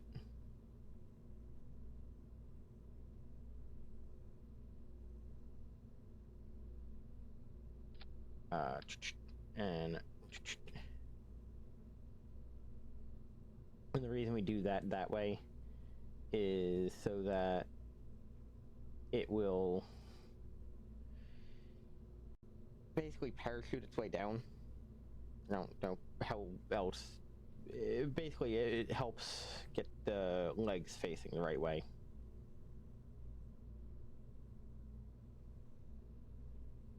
Then we go to heat shielding. Now I could do that, but what I'm gonna do is cover... Actually, I'm gonna use those. And cover most of it.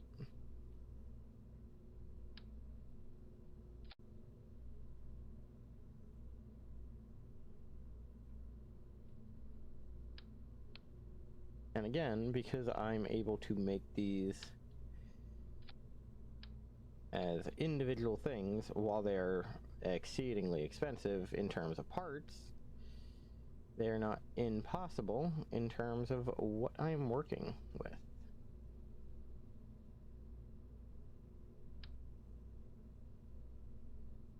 Now the problem I'm probably gonna have is I have to make a connector point, and I don't know if it's gonna be happy.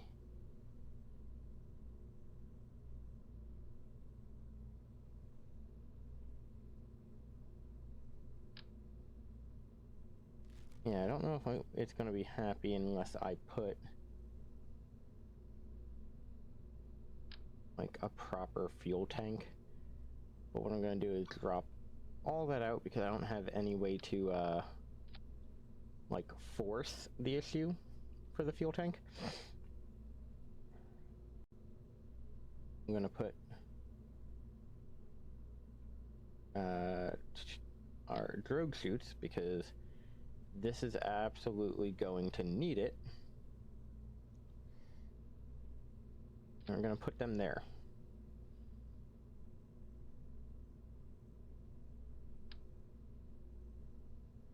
It reduce this to 3 because, as you can see, it has gotten very insane very quickly. Normally, I have other things built by now, and I can put this into a fairing, make it a whole thing. This reminds me, I only need one of those, which helps with the parts. Okay, now we build the actual rocket, because I'm at my time limit, but I'm gonna actually stay on just a little longer, because not only am I having fun, but I highly, highly suspect this is going to go terribly wrong.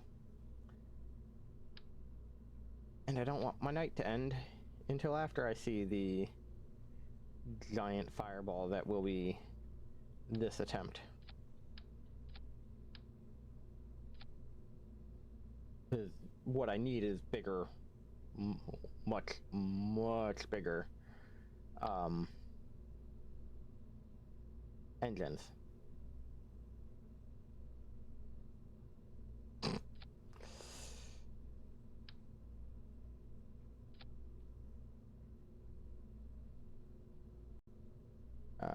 Swivel, unfortunately, I do need this.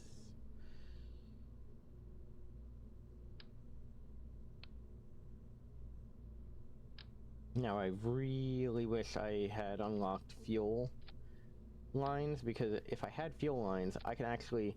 I don't know if you know what asparagus staging is?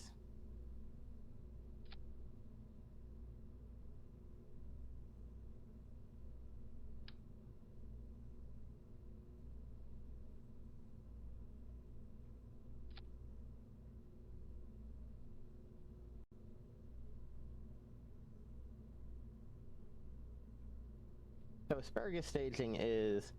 what you do is you build what I'm currently building, but you have each fuel line. So like, instead of doing it like this, I would do sets of 2, and I would multiply them out manually like this, and then I would have each one feeding their fuel into the next one, into the next one, into the main. And what happens is these then behave more like boosters, and they run out quicker, but when they drop off, you not only lose the weight, but there's all these are at 100% fuel, because this one and this one is feeding all the engines. They drop off. Now you're only down to 5 engines, but they're all staying at maximum fuel, because only the next set are getting used up. Then they run out. You drop them off. And now you're down to 3, with your main still holding complete fuel. And then by the time you've dropped all of them off, your main engine still has all of its fuel from when it first launches.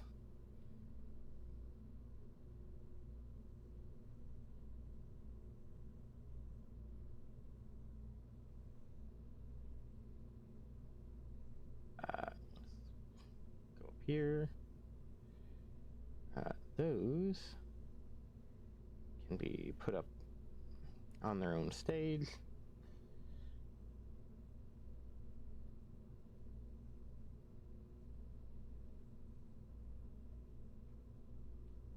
Give them their own things, and I want to actually individualize them, because while in space, you do not want to... basically, you don't want to add... once I drop one of these, I don't want to add any thrust until I've dropped the other 3.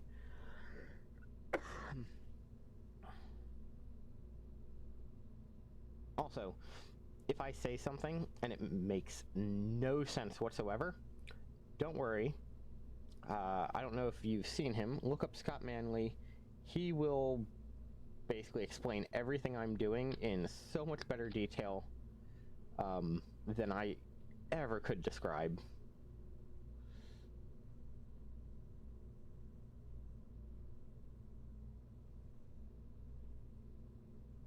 Oh yeah, if you're doing interplanetary, asparagus staging is the way to go.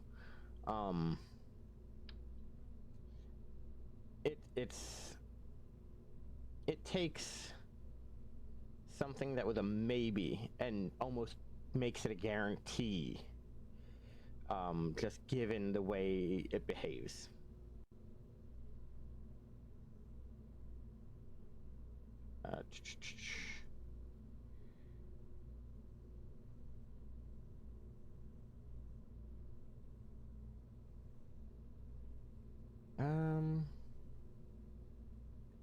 How much Delta V do I have?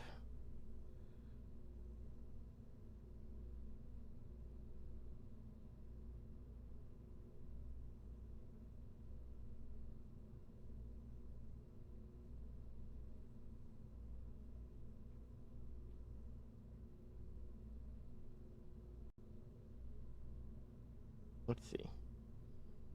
Because if you look, these have a thrust to weight that is ever so slightly big enough. But I think what I'm gonna have to do, and it's gonna sound a little bit silly, I'm gonna have to come here, gonna cut thrust in half, or even lower, bring it down to 25.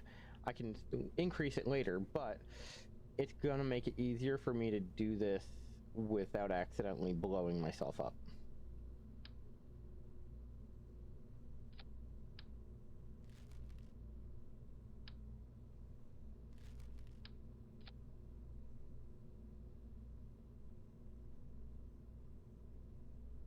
Now, biggest issue is I'm now in the negative thrust to weight. And that is not acceptable.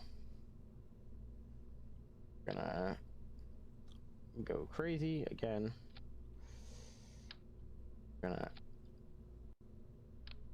go booster happy.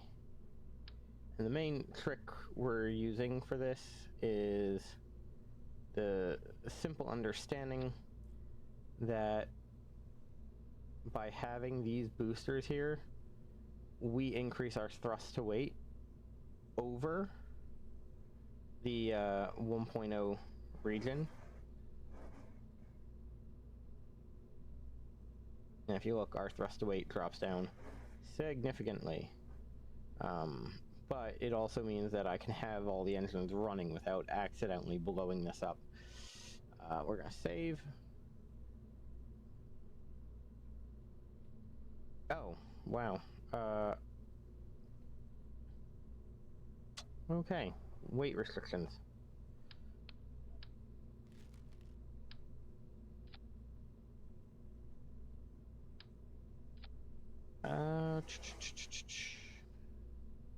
Actually,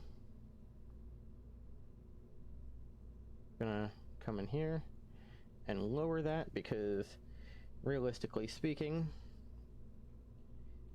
these are set for deorbiting, so I want to actually have them going a lot slower and a lot longer. Save it because that's the kind of thing you forget about. Nope.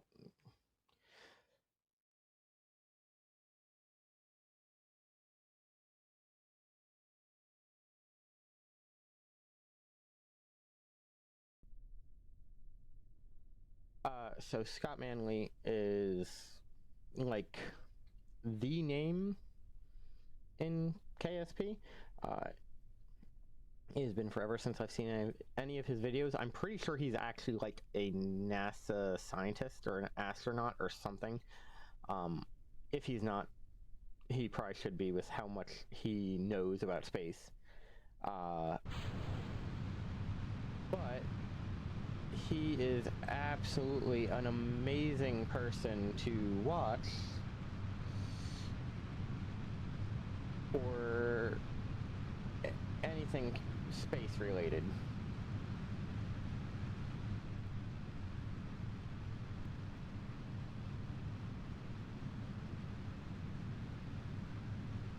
So if you look, our thrust to weight ratio is going insane. You'll find a lot of Scott Manley stuff on YouTube. Wait a second. Okay. First off, need to fix my staging. Second off, need to figure out why that flipped.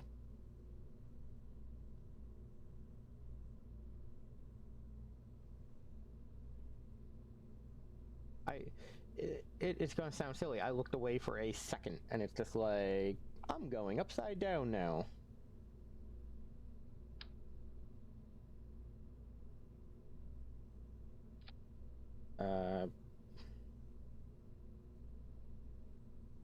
Boop. Okay, I actually don't like that. How heavy are you? 0.27. I need even less than that. 0.1. That's just not.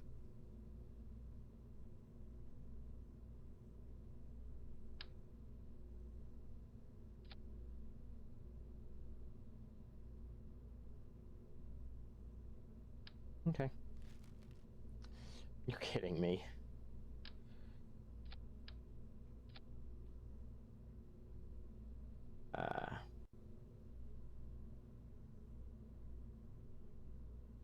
Okay.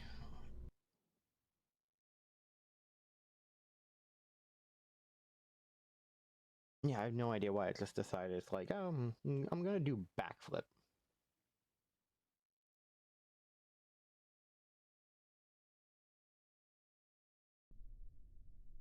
I'm so over time. Let me try and get this spaceborne. The worst part is, I have no idea if the way I set this up is going to allow for safe re-entry, but I'm gonna try.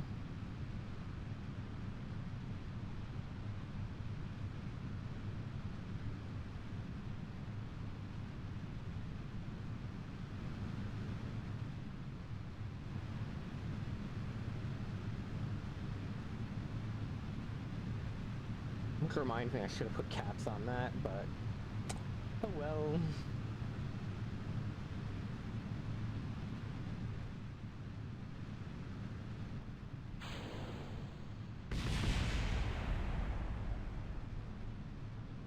Okay. So, gonna have to revert it to the vehicle assembly. Gonna have to change a handful of things. For starters,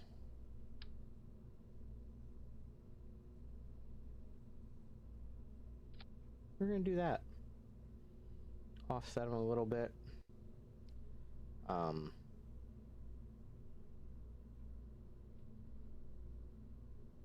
don't have a cap that fits that, so not gonna worry about that too much. But now, when I eject the things on the side, should behave. I really wish I had stabilizers. They make life so much simpler. And again, wish I had the fuel lines, because if I had the fuel lines, I wouldn't even have to deal with basically any of this. I could just stage these in asparagus, and I'd be able to add an entire extra outer layer that feeds the inner layers.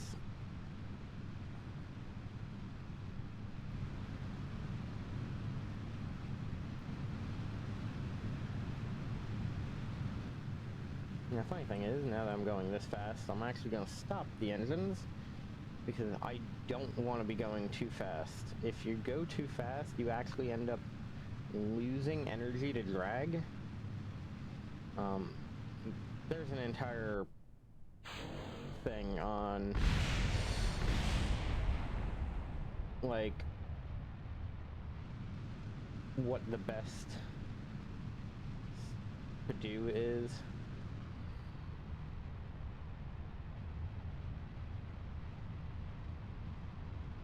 I'm definitely not doing it in the best method, but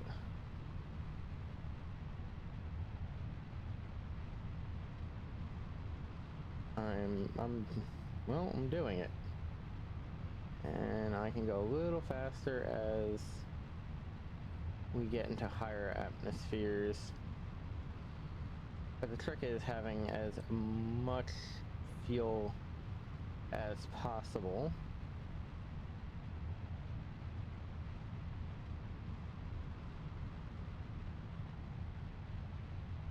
Yes. My main problem is right now I don't trust this not to fail the gravity turn.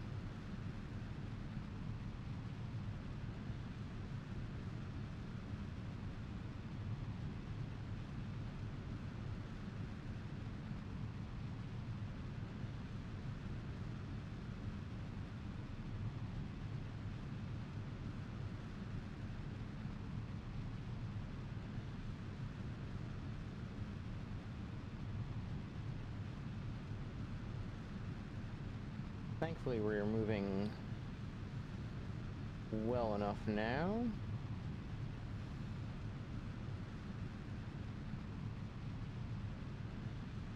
I can do this, and as soon as these engines are ready to cut out, come here,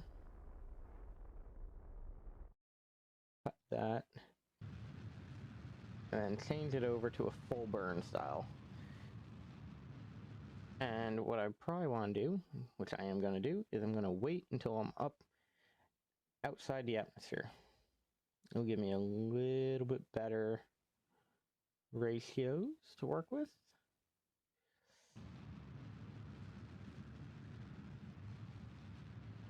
But it also means I have a lot of time to do this. And while I, right now, do not have enough thrust to continue forcing my way up, as I burn fuel, it will go up. I will get more.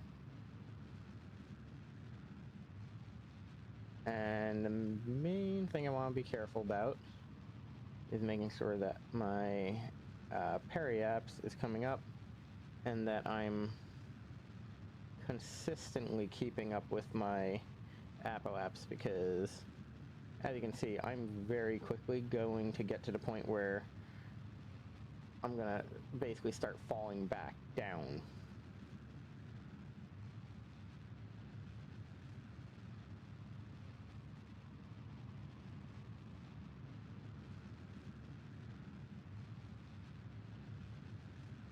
Yes, this would have been easier to have a Kerbin, because I can stabilize it in a better fashion, but for right now, for a little test ship like this, we're gonna be fine. The one thing I want to do is avoid space junk. I hate space junk.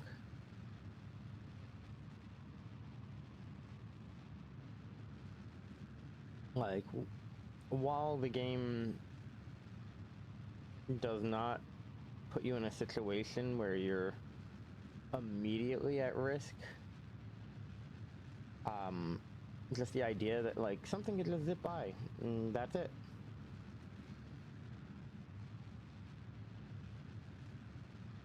Okay, and now we are technically in suborbital orbital.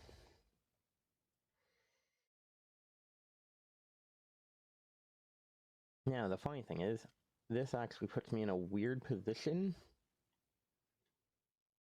where I actually want to come here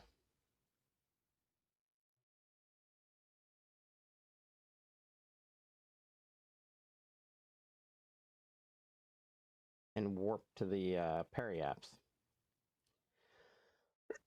Because right now I'm actually...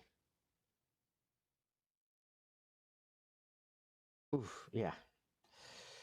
But what I'm going to do right now is I'm going to intentionally turn myself around. Do the hokey pokey. But the one thing I want to keep an eye on is our electric charge.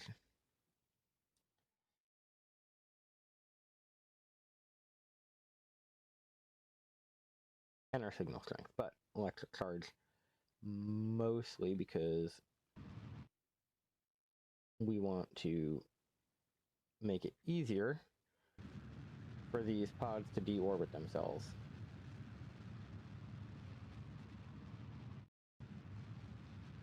Get a little bit lower. Thrust limit to 1.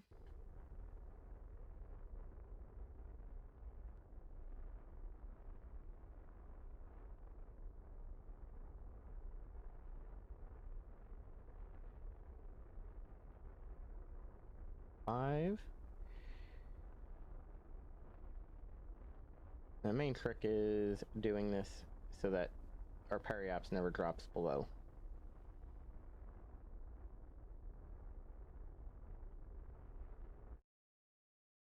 Okay. Now, silly as it sounds, rebuild my stages, because I actually have more fuel than I thought I would need.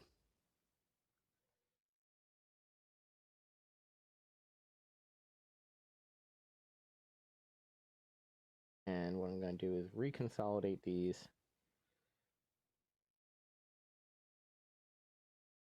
Redo that one. Start spinning.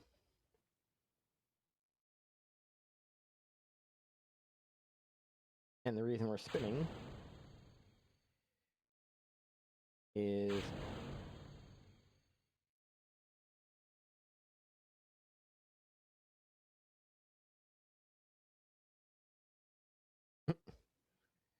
well, don't have an SAS module. Whoopsies. But the reason we're spinning is so that we can individually control these.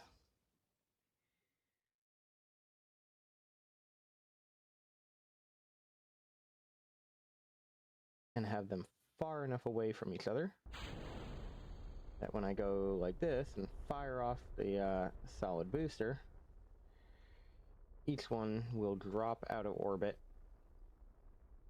in a different area. And it doesn't matter if it lands on the land, on the sea, because I threw them away from each other. I'm going to have the ability to drop them in a bunch of different places.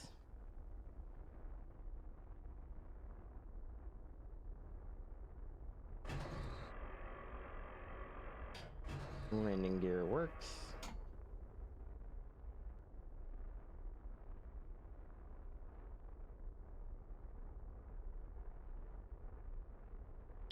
How long is this burn? Because I know I said... Okay.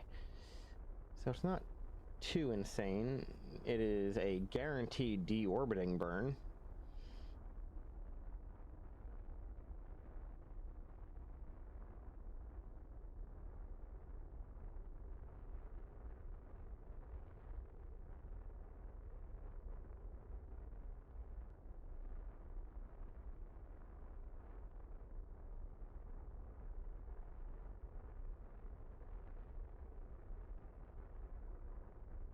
For it?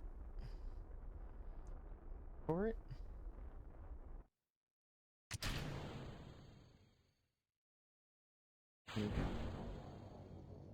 We are now free to warp ourselves down to the planet.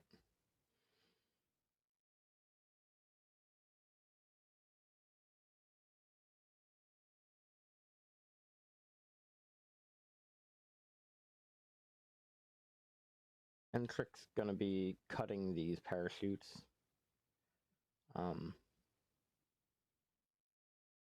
As you start landing, because these are more than enough.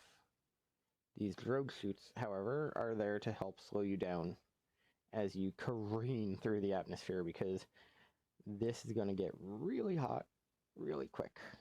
Technically, you probably don't need the drogues, but depending on how high you drop something like this, you might.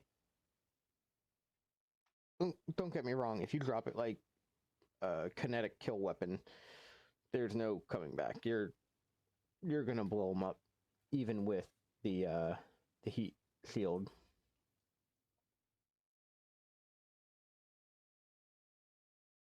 In fact, we will do that. We want to make sure that we stay facing the right direction. Kind of wish I had the sun for this. If I could actually see this, but yeah, let's see if our...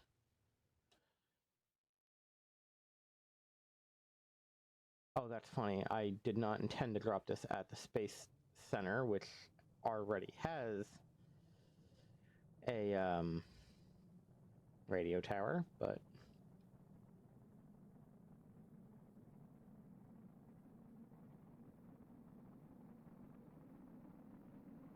Oh, no probe control. Good thing I have preset basically all of this, because I can't do anything about it now. Not until I get to here.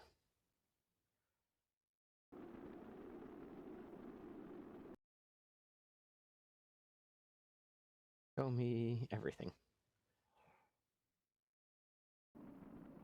what I should have done is grab one of the other probes and set out that antenna so that I could control it.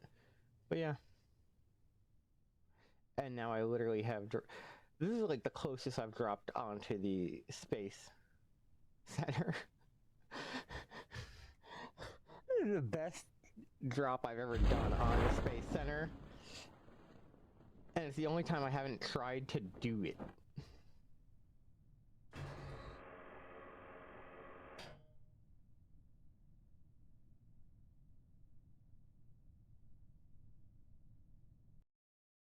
Yep.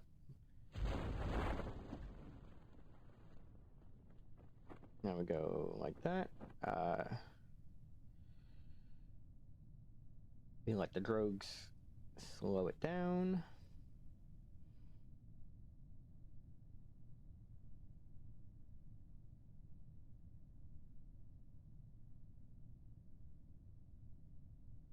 Thank you. That's just me being foolish. I should not have tried to do that. Thankfully, it warned me that, you know, you're going to blow this whole thing up. Yeah, I'm literally landing in the backyard.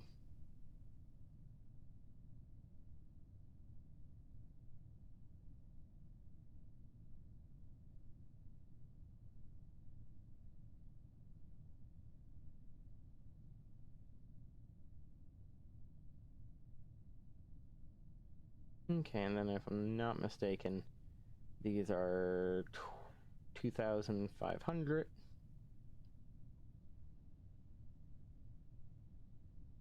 These are 1,000.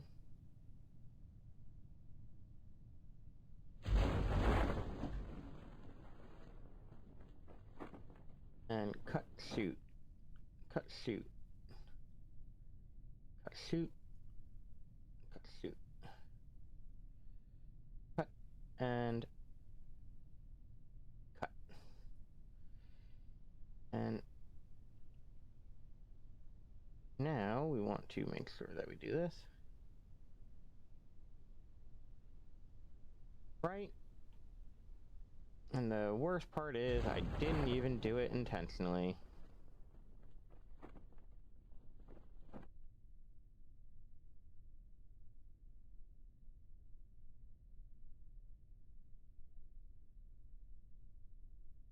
As you can see, physics does bad things when you go to 4 times speed. That's why I'm normally very careful with doing this, but I technically have 2 more. We are at 500 feet. I'll wait until we're about 100 feet, and then I will fix the time warp. Because none of this should explode until it actually makes contact with the ground. The worst part is, I did that without looking in the dark. Completely unintentional. And there is no way on Earth or Kerbin I would have ever been able to pull that off if I was actually trying.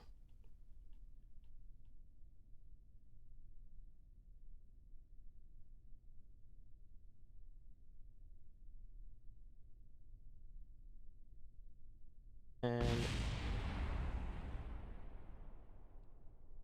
no idea what exploded. But extend.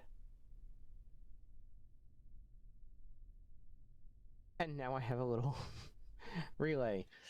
And then here's the funny thing. Switch to one of the relays, because these are technically close enough to each other. And if I extend the antenna on this and then switch to a different one,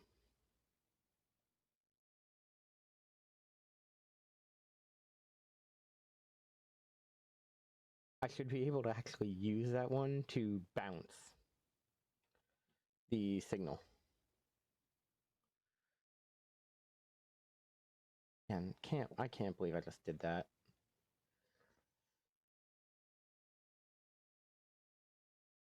Like, don't get me wrong, I've done the challenge at one point where you land a rocket on the pad, but it's never been that easy. Ever.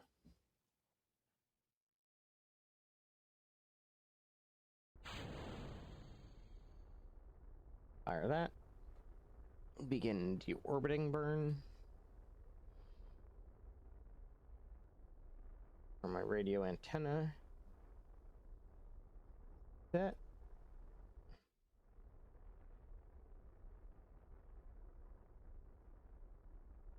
Because that's the trick. If you use one of these, you can feed information to the other ones, and then the very last one would fall out.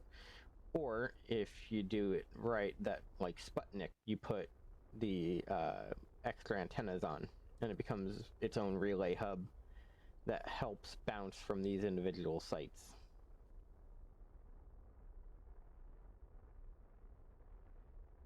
Now it's funny because the modern version of KSP, you don't need to do this for Kerbin because they already have their sites, but the original mod this is based off of used to have to do this all the time, and I find that kind of funny. That when the mod was here, you only had like a handful of sites, and now you can see there's like a whole bunch of areas I'm getting information from.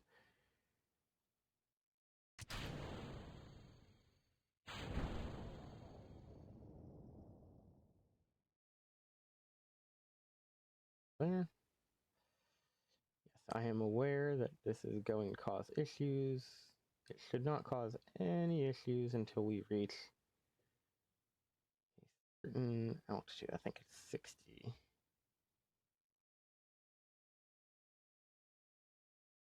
Yep. Now let's see if we can land somewhere that's not KSP Center.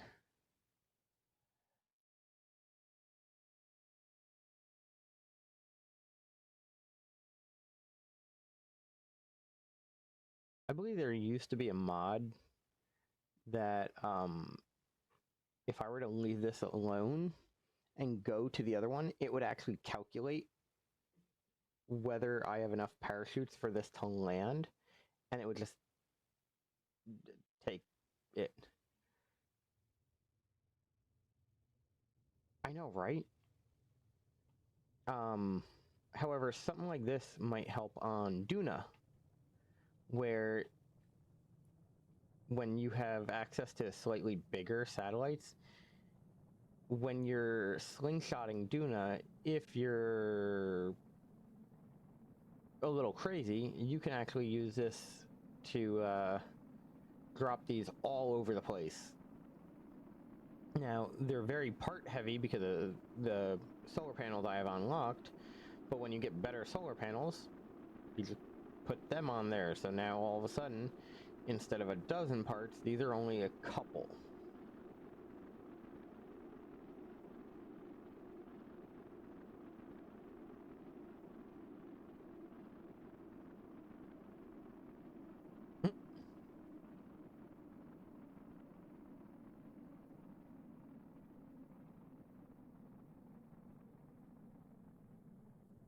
I'm surprised that doesn't burn up, but it's just one of those things. Let's actually aim down. See if we can force our way to the ground quicker.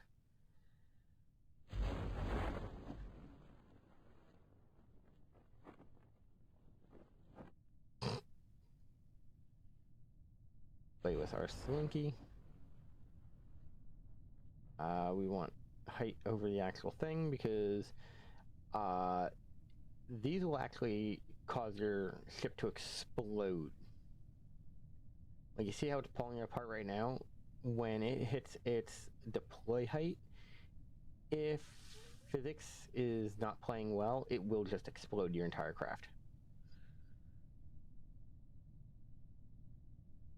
And slow down. Yep, see?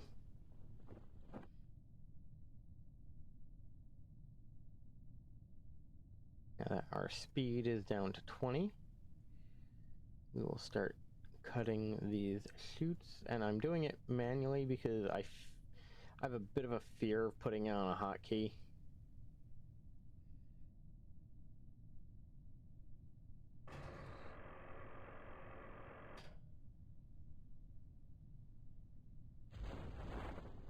I feel like if I put it on a hotkey, I'm going to be asking for trouble. Now we can just do a nice little landing inside this valley.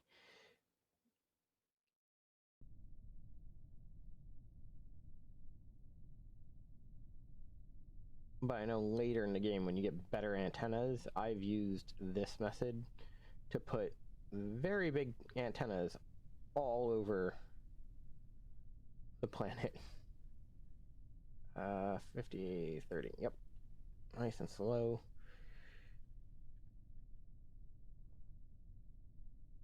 Nothing exploded. Woohoo!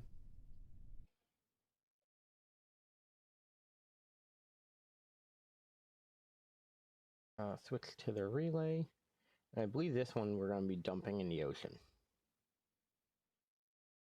Which means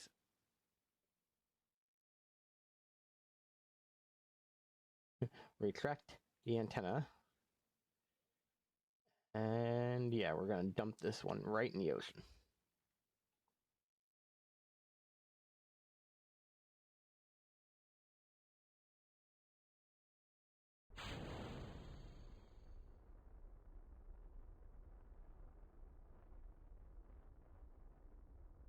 Woohoo!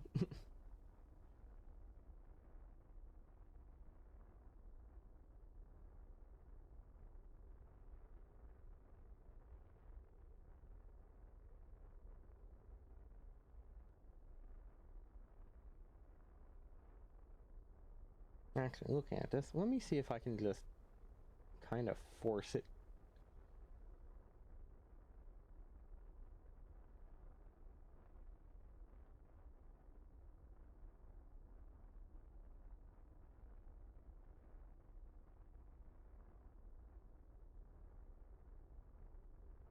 I forgot how long these burn for.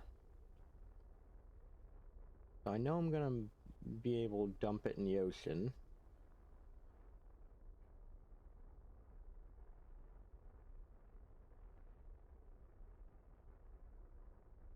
I just need to figure out what I'm doing with it.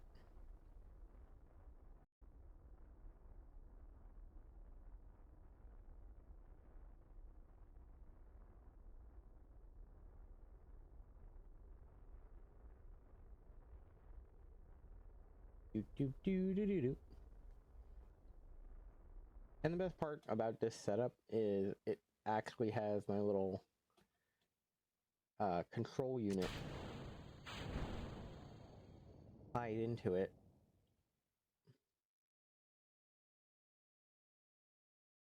I really hope that doesn't swing back and get me. I should have launched it down.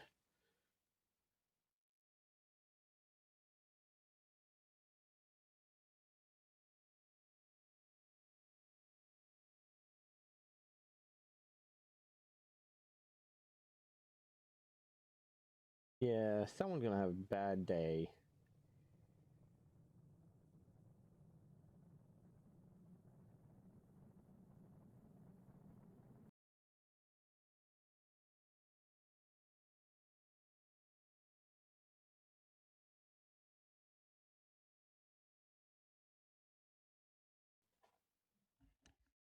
Like, just imagine you're out fishing and a giant piece of a relay satellite just comes screaming out of the sky and annihilates your vessel.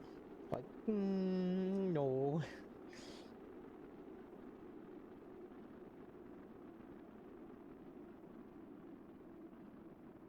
Oh, goody. This is in an area with no signal. And because This guy does not have the heavy radar on it, or heavy connection. Oh, there we go. We reconnected. Yeah.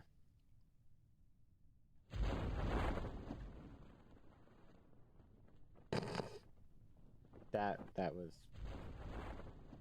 bad. That would have been a nightmare. Thankfully, landing in the ocean, so I don't have to change too much, and I don't even have to stop the deployment because it's gonna be a rough one no matter what.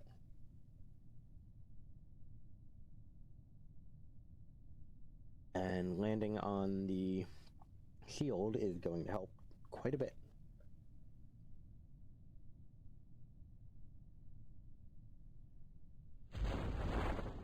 Okay, now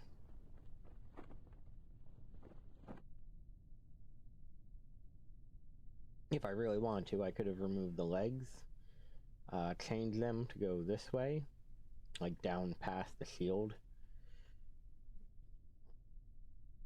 And then I could have made this whole thing just this little radio tower. Now, if you do it right with thrusters and all that, you can actually make these land on the moon, Miss, anything.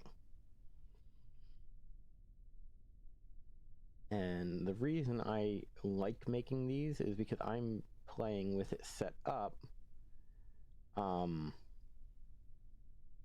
allow, basically, like you saw, I can lose access to the control of the probe simply because I don't have access to the command center.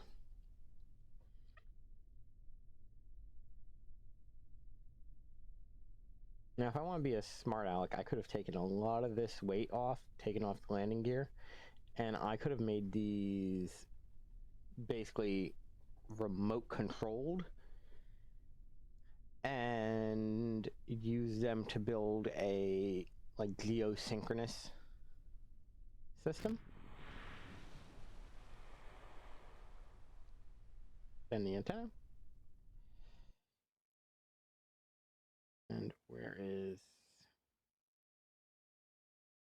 Gonna switch to this, and then we're gonna call it a night because I am actually 45 minutes past what I'm supposed to. Well, not so much what I'm supposed to. It's more, you know, we'll gotta get the little one to bed, and I work in like 7 hours. So, sun on us. Huh, only one of them. That could also be a reason why.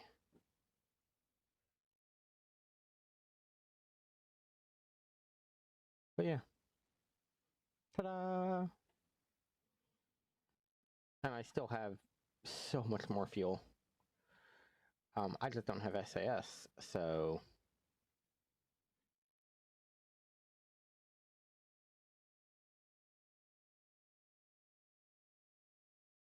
I want to do something with this, I have to manually do it.